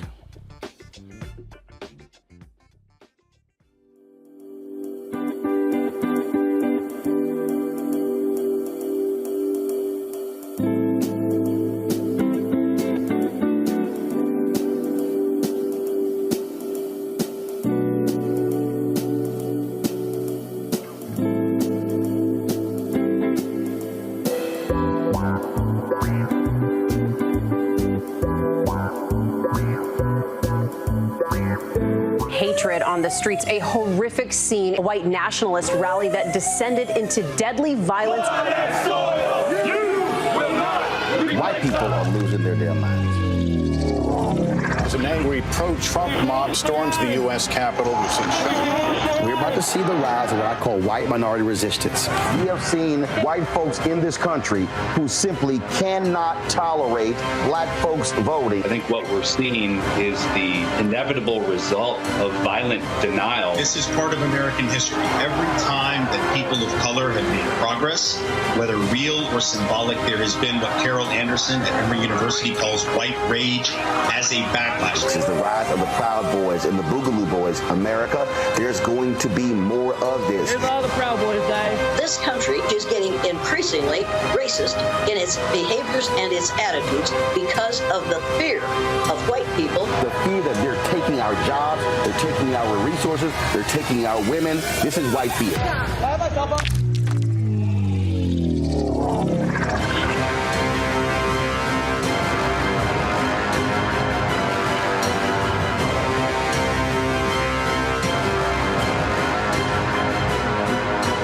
Hello, we're the Critter Fixers. I'm Dr. Bernard Hodges. And I'm Dr. Terrence Ferguson. And you're tuned in to Roland Martin Unfiltered.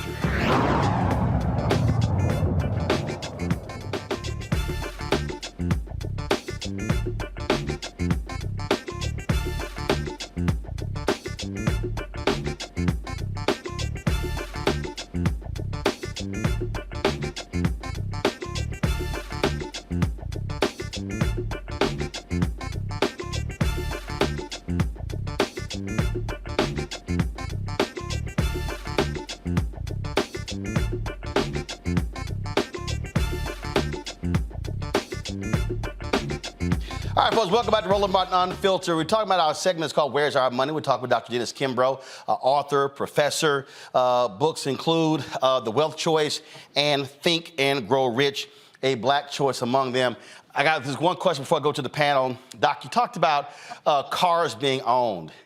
And I got a kick out of having this conversation with a brother I know, and he was just baffled because I remember when I ran. I go back to I'm gonna put that conversation aside.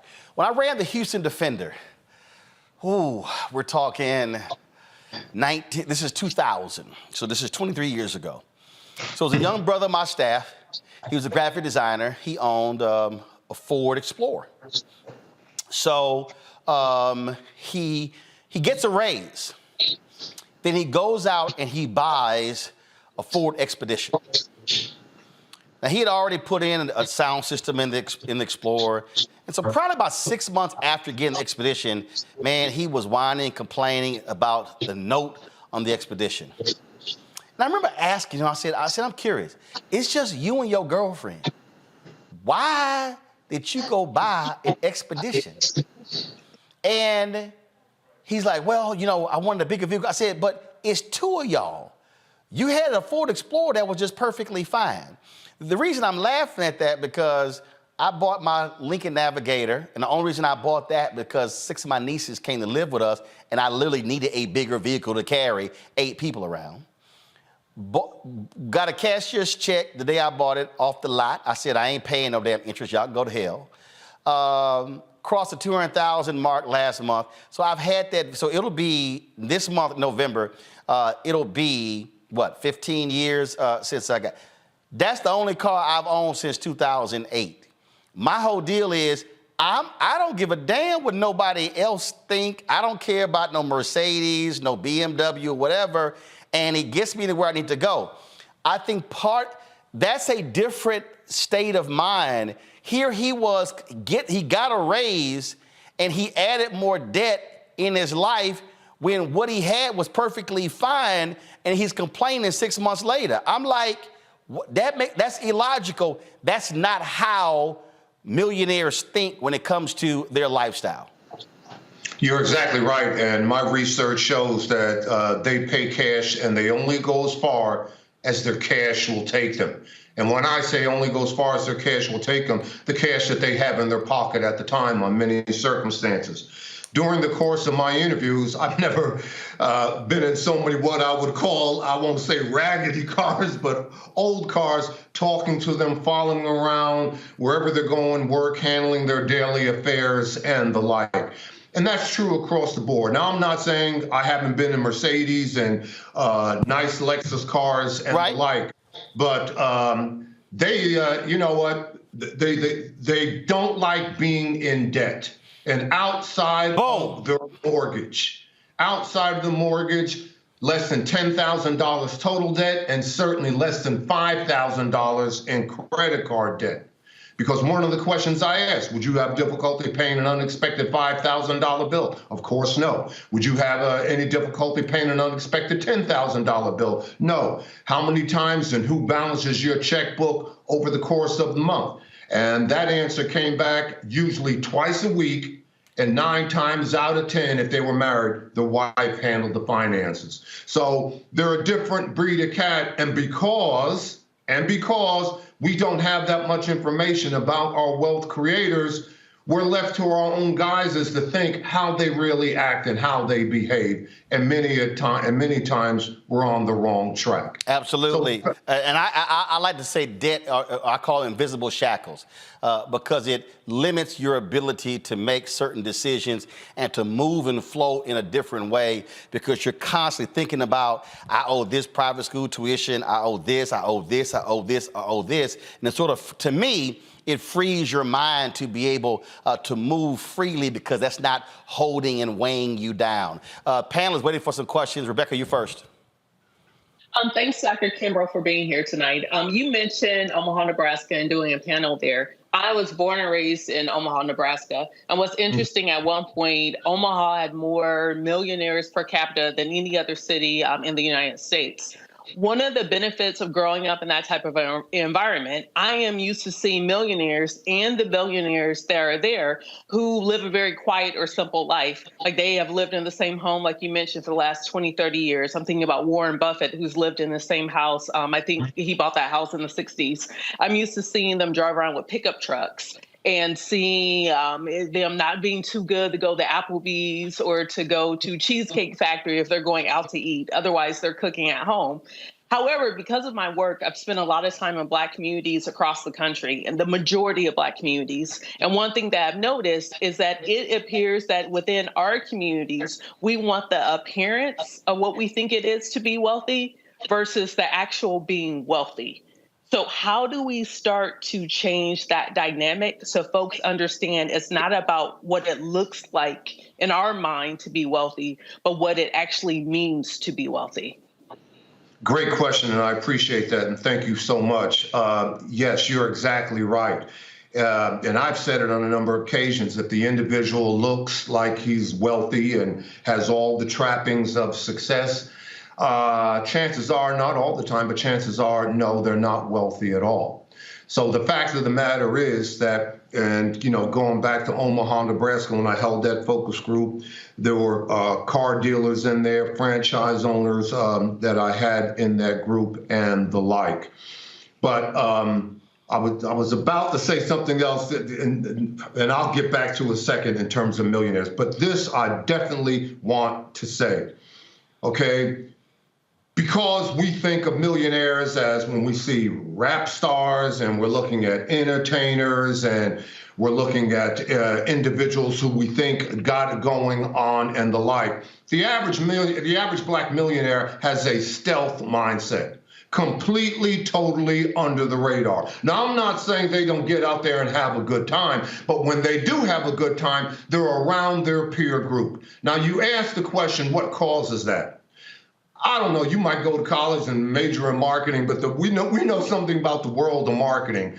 There are about 5 to 7 different marketing or advertising type of behaviors that they use on individuals. Now, when you look at Black America, the #1 marketing or advertising behavior that they use when they're trying to lure African Americans is recognition. Why? Because as a race, we've been starved for recognition. And if you close your eyes and you listen to the ad, you know the demographic that they're going after. Be the first on the block. Be the envy of the neighborhood. Call in, sign your name on the dotted line right now, and be the talk of the town. Well, you know who they're going after. They're going after Black America. When you look right now, there are 14 to 15 different sectors that make up the economy. Education is a sector, healthcare is a sector, construction is a sector. But when you look at all these sectors and put them together, you have anywhere from a $17 to $19 trillion economy. When you look at beauty, and when you look at beauty, health, and beauty aids in that sector, that's about a $700 billion health and beauty. It's about a $700 billion sector. Well, who is the number one buyer or consumer of that sector? Well, it's Black women. Black women are 6%, 6 to 7% of the population, but they're 24% of that sector. Now, I have no problem with that. I mean, I got 3 grown daughters, all married, all college educated, all mothers, all homeowners, and I got 3 granddaughters. So believe me, I have no problem with that. But we have got to learn to do what every other group does, and that's leverage their consumer behavior. If East Indian women were buying on that particular level, if Jewish women were buying on that level, if Hispanic women were buying on that level, Wall Street would know it. Now, how would they know it?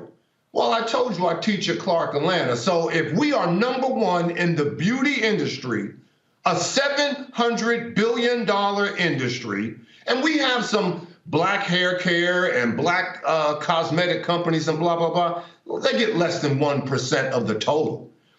But if we are 6%, 7% of that industry, or 24% in terms of consumer behavior, wouldn't you expect to see some Revlon scholars in my class? Wouldn't you expect to see some of the young ladies in my business seminar class on full ride L'Oreal scholarship?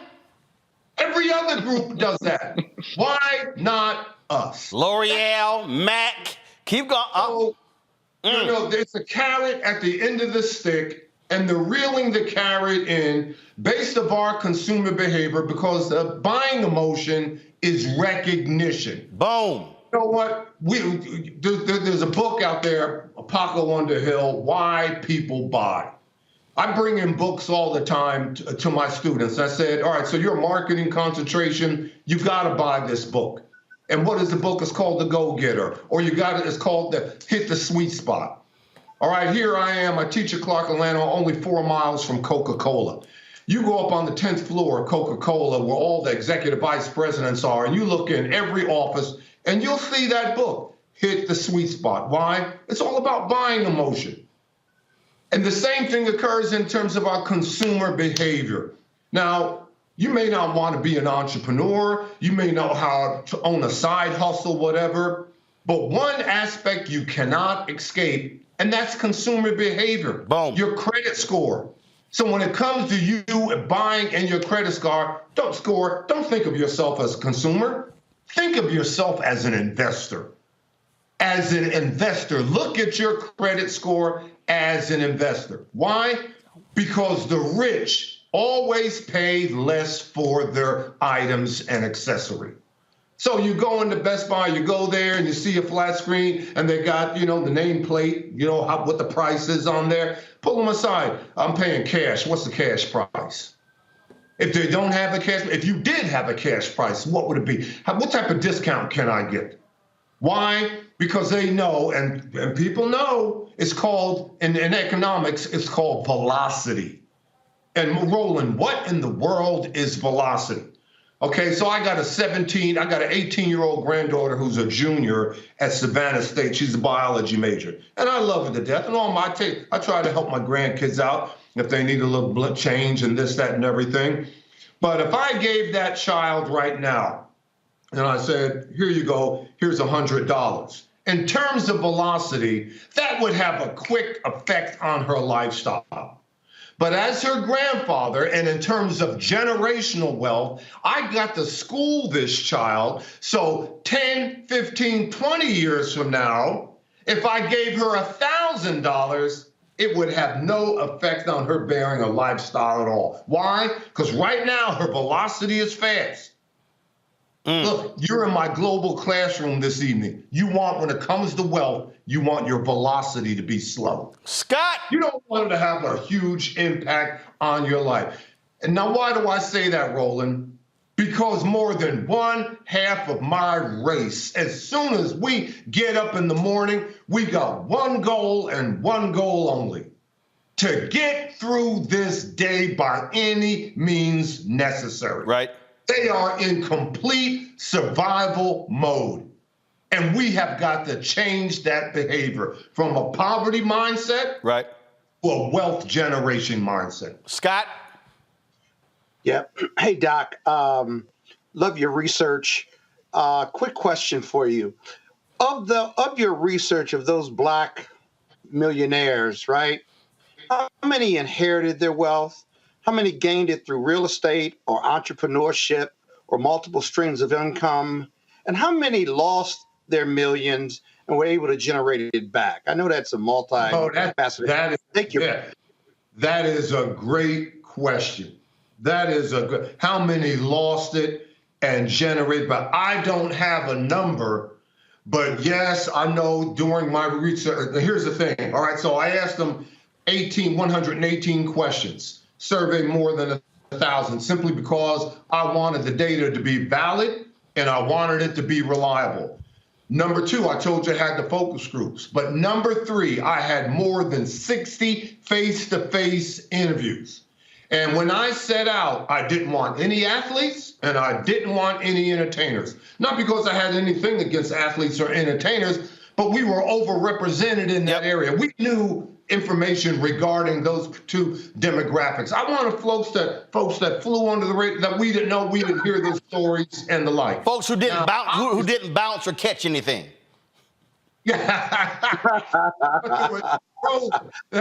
obviously there were some individuals I had to interview. I had to interview Steve Harvey.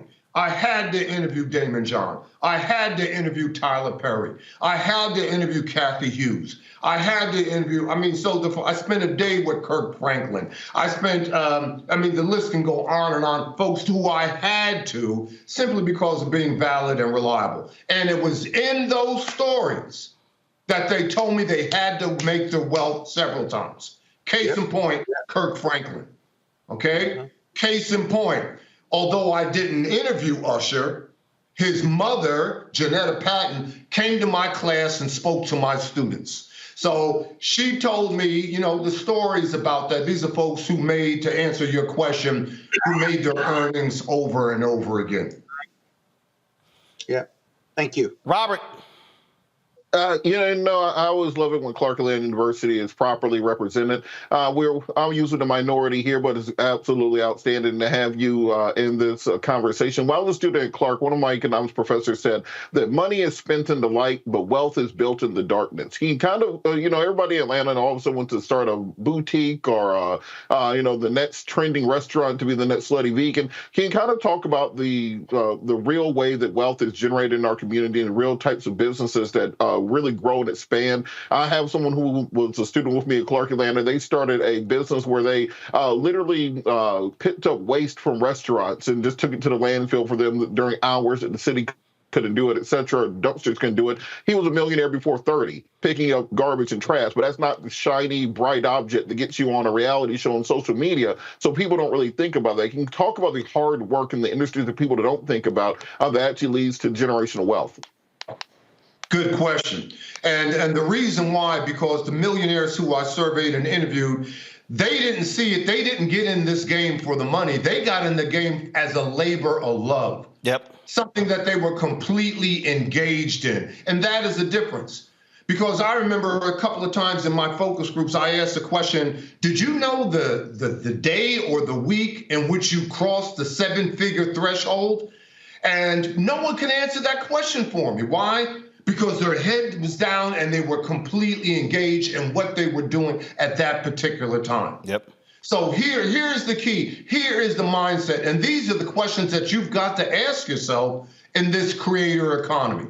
Question number 1, where have you been? Now, what do I mean by where have you been? If you are just getting the email now, you're 40, you're 50, you're 60 years old, you got to account for your time. What in the world have you been doing?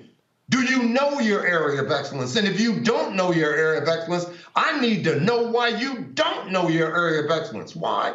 Because you can't repeat the same behaviors over and over. Question number 2, why are you here? Well, that's a great question. We're all here to serve somebody. Service is the price you pay for the space that you occupy, and anybody can serve. And the bottom line is not, look, in terms of money is not the bottom line. I tell my students all the time, and they give me pushback, and they say, Dr. Kimbro, you're the only person I know who writes books about wealth and this and money, but your books have nothing to do with money. No, money is not the bottom line. Well, what is the bottom line?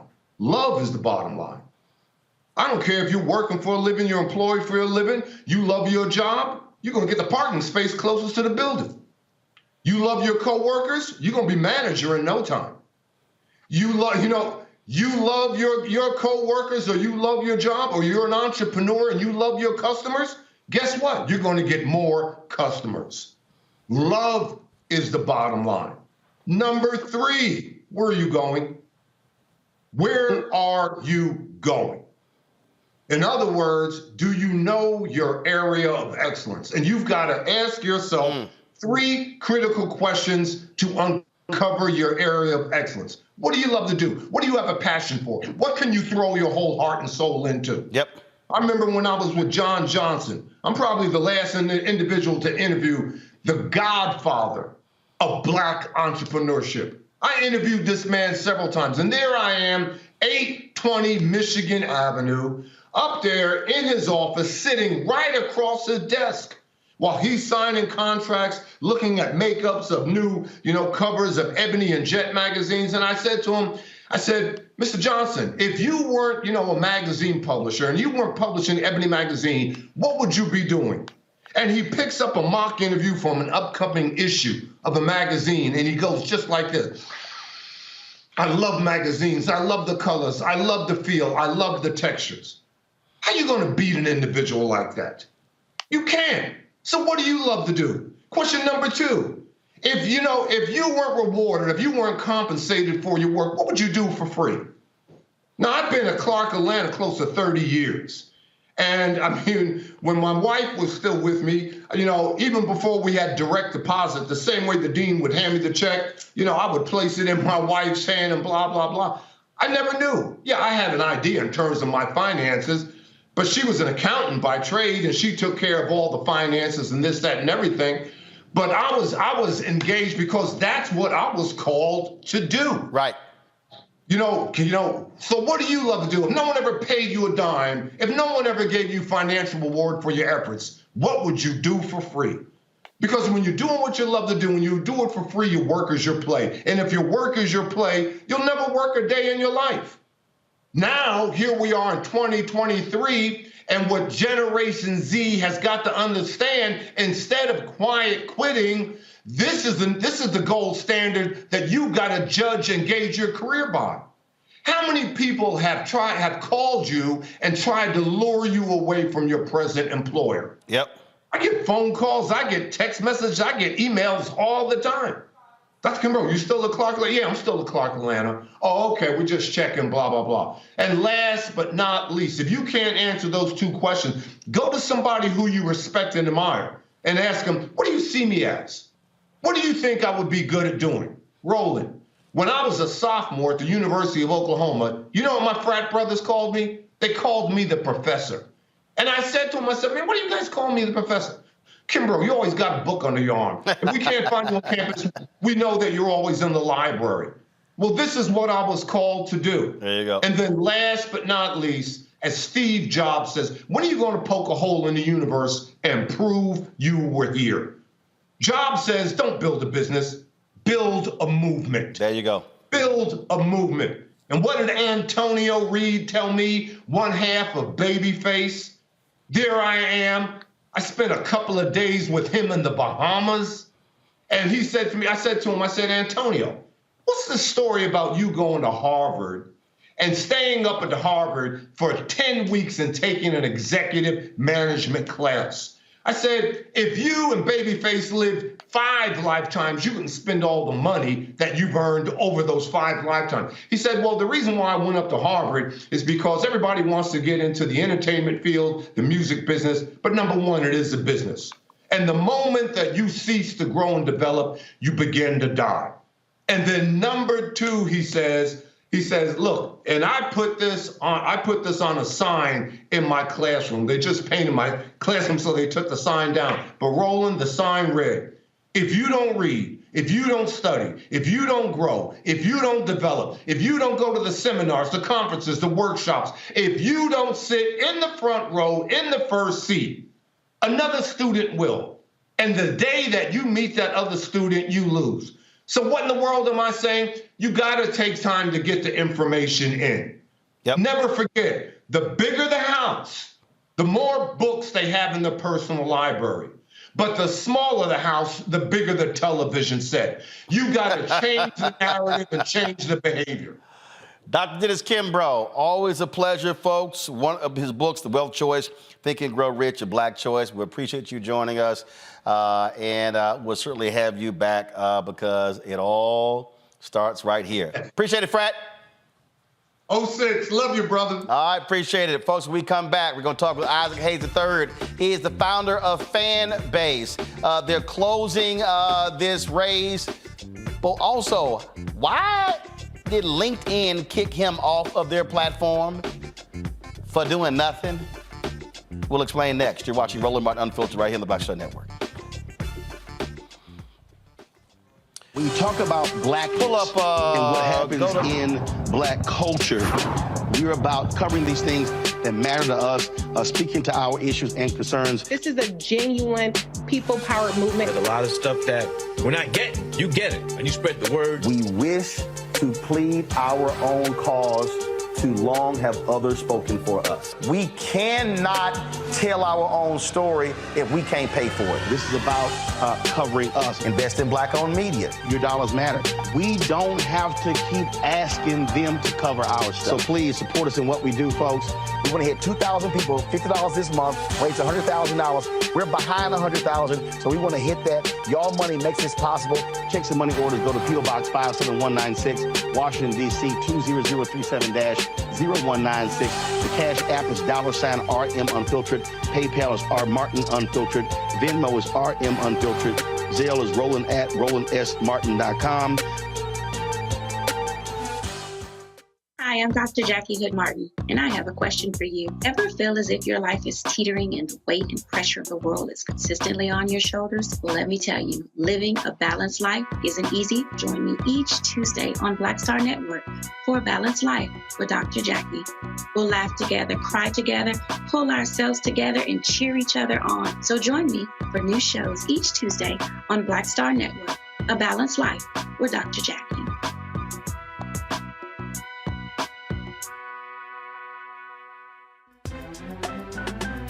I'm Faraji Muhammad, live from LA.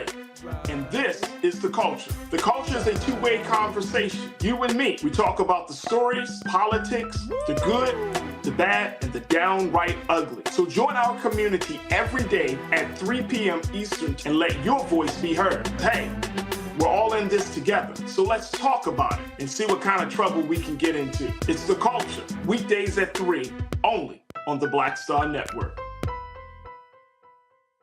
Hello, I'm Paula J. Parker. Trudy Proud on the Proud Family. I am Tommy Davidson. I play Oscar on Proud Family, Louder and Proud. Hi, I'm Jo Marie Payton, voice of Sugar Mama on Disney's Louder and Prouder, Disney Plus. And I'm with Roland Martin on Unfiltered.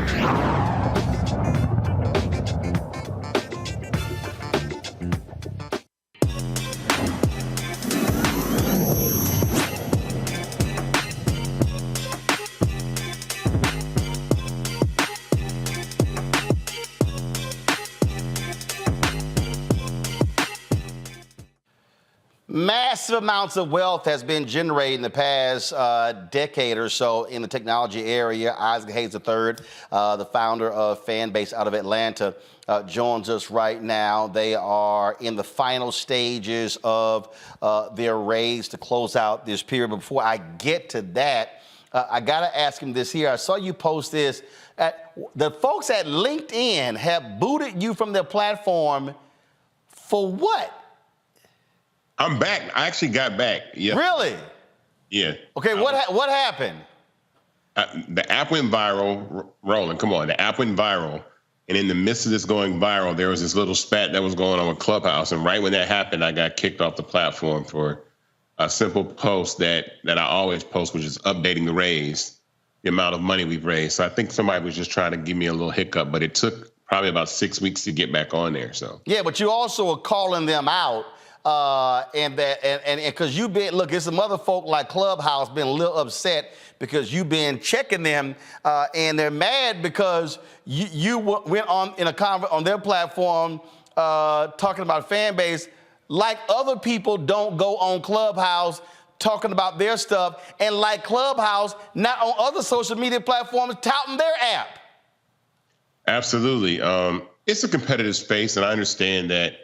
A lot of people are going to look to see, if Fanbase, continues to dominate in the way it's been dominating. And I say this, we're not going anywhere. We're growing. The app has over 500,000 users now, Roland. We are worldwide, and we are getting ready to close this raise. The most important thing that I want to tell people too right now in competition is that what I'm doing with equity crowdfunding has never been heard of before. No one has ever raised $10 million in Reg CF crowdfunding ever. I'm the first Black man to do that. And that's an accomplishment. And it's really giving the opportunity for the users and anybody that's watching your program right now to actually own a platform that's gone from a $20 million valuation to a $50 million valuation to an $85 million valuation last year. So, that's why this is all an issue. It's very disruptive. We are closing this final round on Start Engine in 5 days. So 5 days is your last chance to invest in Fanbase before we close this round and go to Series A, and the value of the company is going to increase significantly because we have an amazing year. We've had a record year in growth. And so get ready. But I tell everybody to go to thestartengine.com and invest. The minimum to invest is $245. When I think about that, the people watching this program right now could close this raise today, right? So let me explain to the people who are watching. When you invest now, you invest in Fanbase now, and then it grows to $100 million, $250 million, $500 million valuation, $1 billion. That means that your initial $246, that the value, let's say that's one share, the value of that also grows. And so what you pay for $246 could be double that or triple that or 5 times that, depending upon the valuation, depending upon it going public, depending upon it being sold. Well, look, let me tell you something. I posted a post today about Orrin Michaels, and I talk about Orrin Michaels every time I'm on your program. Orrin Michaels put $5,000 into Uber in 2010. When the company went public in 2019, his $5,000 was worth $25 million. That is a 5,000x return. That means for every dollar he put in, he got $5,000 back. And so to imagine being able to put that type of capital into a company, and for that to happen on Fanbase would have to go from a $20 million company to a $100 billion company. Now, let me remind you, the market cap of Facebook right now is currently $800 billion. So I'm not even thinking about, getting as large as Facebook, or Instagram's market cap, or TikTok's market cap is like $400 or $500 billion. I'm talking about a $100 billion social media platform that you have a chance to invest in at the very, very beginning. I ask everybody, if you could have invested in Instagram or Facebook or Twitter or Snapchat when you first heard about it, for $245, would you? Yes. The answer is you didn't hear about it because it was illegal and nobody wanted you to know, because they want the wealthy investors to have the best opportunity to invest in these startups over people like you, me, anybody that's watching that just wants to put their money into something other than gambling and lottery tickets and BS, right? And so Dr. Kimbro got me pumped up. I was listening the whole time because he was talking about building movements. That's when he mentioned Steve Jobs, I'm talking about building a movement. Fan base is a movement. It is a platform that is founded in the belief of building community and allowing anybody that wants to monetize their content to monetize their content. So that's what I tell everybody. So this guy put $5,000 into Uber. Yeah, look it up. He put $5,000 into Uber, and that $5,000 later turned to $25 million. Yep, 9 years later. And he was already a millionaire, though. But he was already a millionaire. And Roland, you and I know people with $5,000. Heck, we know people with $500, right? If 10 people put $500 into Uber and it turned into $2.5 million, would you have done that? Hell yeah. Exactly. But this is the reason we're doing this segment is because what I'm trying to, the reason, and also why we had Dennis Kimbro on, I'm trying to get folks to change the mindset, because if the people who are watching step back and ask themselves, what have I spent $246 on? And not necessarily I spent $246 one time. It's like when I had my nieces in the car and we were leaving church and they were like, Uncle Roro, where we going to eat? I'm like, we taking our ass home. And I'm like, it's 6 of y'all. Well, normally when we, after church, Aunt Jackie, we go out to eat. I was like, no, we ain't doing that. I said, because she ain't here. It was one of the rare weekends I was in town, and I had to walk them through. I said, so I was doing math. I said, okay, if the 7 of us go out, and the average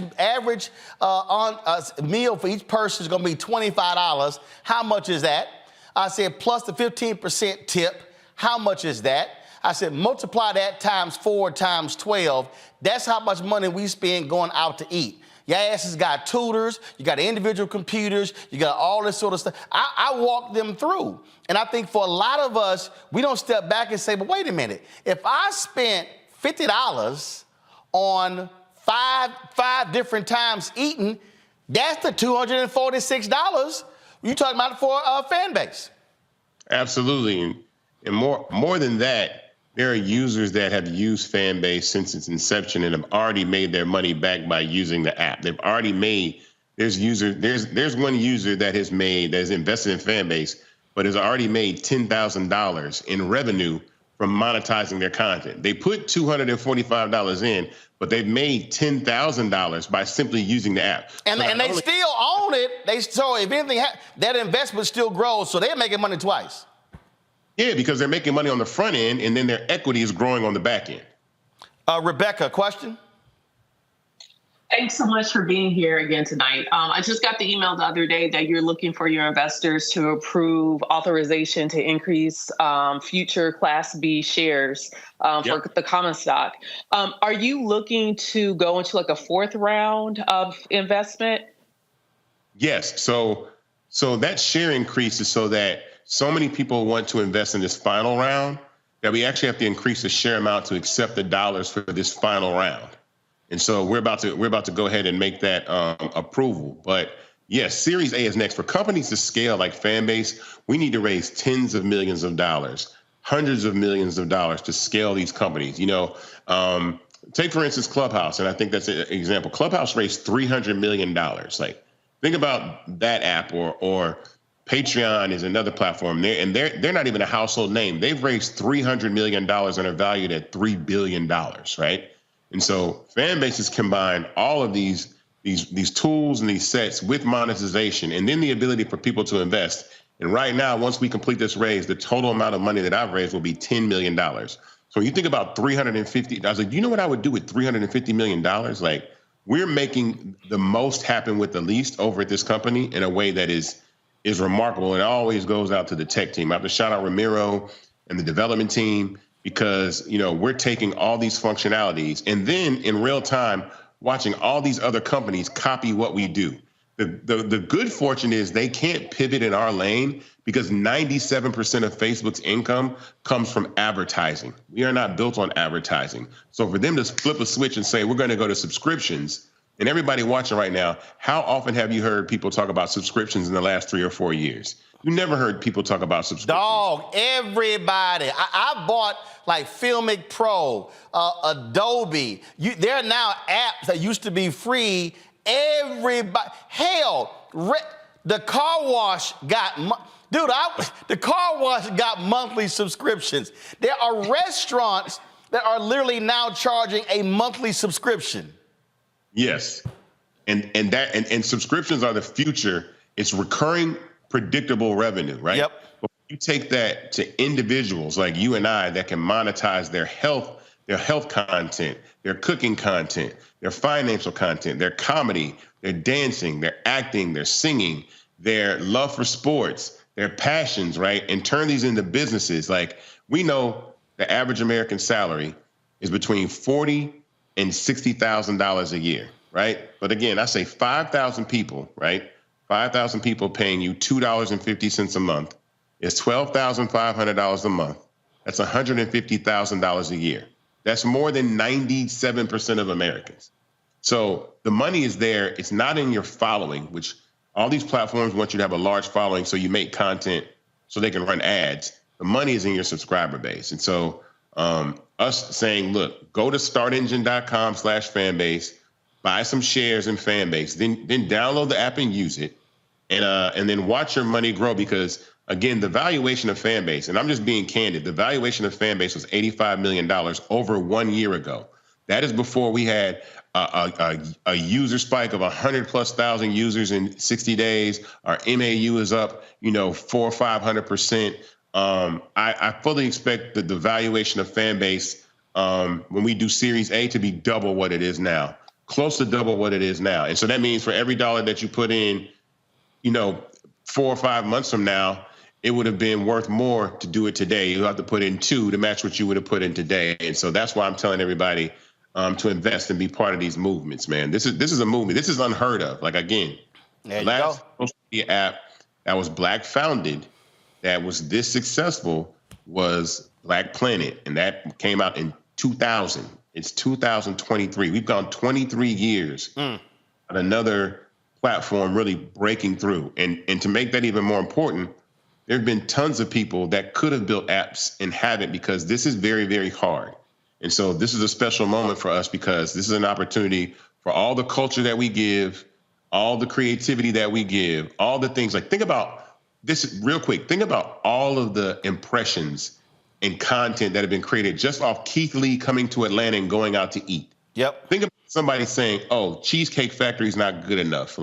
But nobody owns these platforms where all this content is being made, or all these advertisements, all this engagement is going. That money is going in the pockets of people that don't look like us. And we're the ones making the platform value. But nobody at the top looks like us.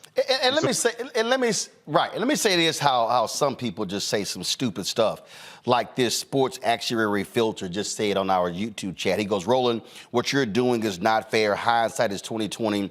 For each success story similar to Facebook or Uber, there are 1,000 in which the investors never received a penny of their investment. Well, guess what? It's a whole bunch of y'all who spend money every damn day buying Nike, Adidas, Puma, and you making them rich, and all you doing is walking around talking about you got the latest pair of Air Jordans and LeBrons. It's a whole bunch of us walking around every day touting our BMWs and Mercedes, and we making them rich, and all you do is have high-ass interest. So that's a dumb-ass comment to make, because part of the problem right here is everything is a risk. It's all a risk. And a bunch of folk take their ass to casinos every damn day, or they go into the convenience store and buy a damn lottery ticket. And you know what that is? It's a damn risk. And so, the likelihood of you earning anything back is null and void. And so I don't give a damn what you got to say, sports actuary. It's real fair, because Black people have got to start teaching Black people to invest in ourselves, invest in things like Fanbase, so we're not constantly being consumers and we actually own something. Isaac, final comment. Let me respond to that comment, right? Think about this. number one, when there's limited risk when you do equity crowdfunding, meaning no one's telling you to put your pension or your life savings, right? These are small investments. Now, you can invest up to $100,000 at one time in a round, right? That's the max. The minimum is $245.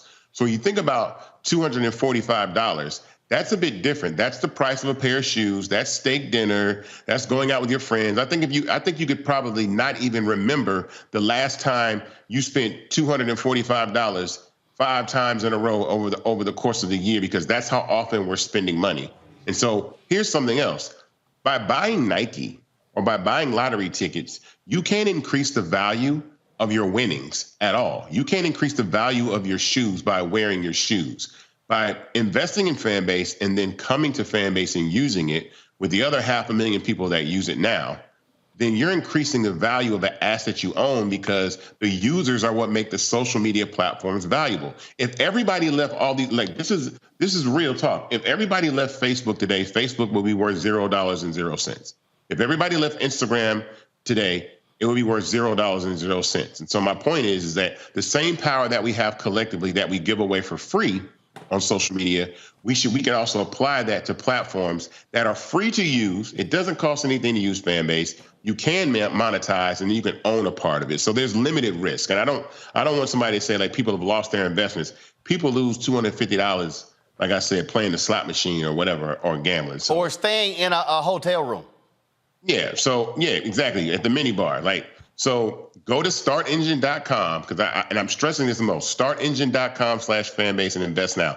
This raise closes in 5 days. After that, you won't be able to invest anymore. It's going to be over with. We're going to close this round, and we're moving on to Series A. And so we want people to be part of this movement. I want everybody listening and watching who sees this to be part of this movement. Invest now. This is your last chance before we go to Series A. And when we go to Series A, that's when the big investors come in, where the people that are like Orrin Michaels come in, and they do put their capital in the platform. And then you're like, well, wait, how come I can't get in now?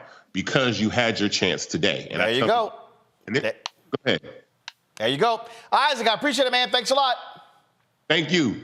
Folks, that is it for us. Tomorrow, I'll be broadcasting live in Richmond, Virginia, from the campus of Virginia Union University. Y'all better have some swag there waiting on me. I'm gonna wear my own stuff. We're gonna be in the Alex B. James Chapel at Coburn Hall.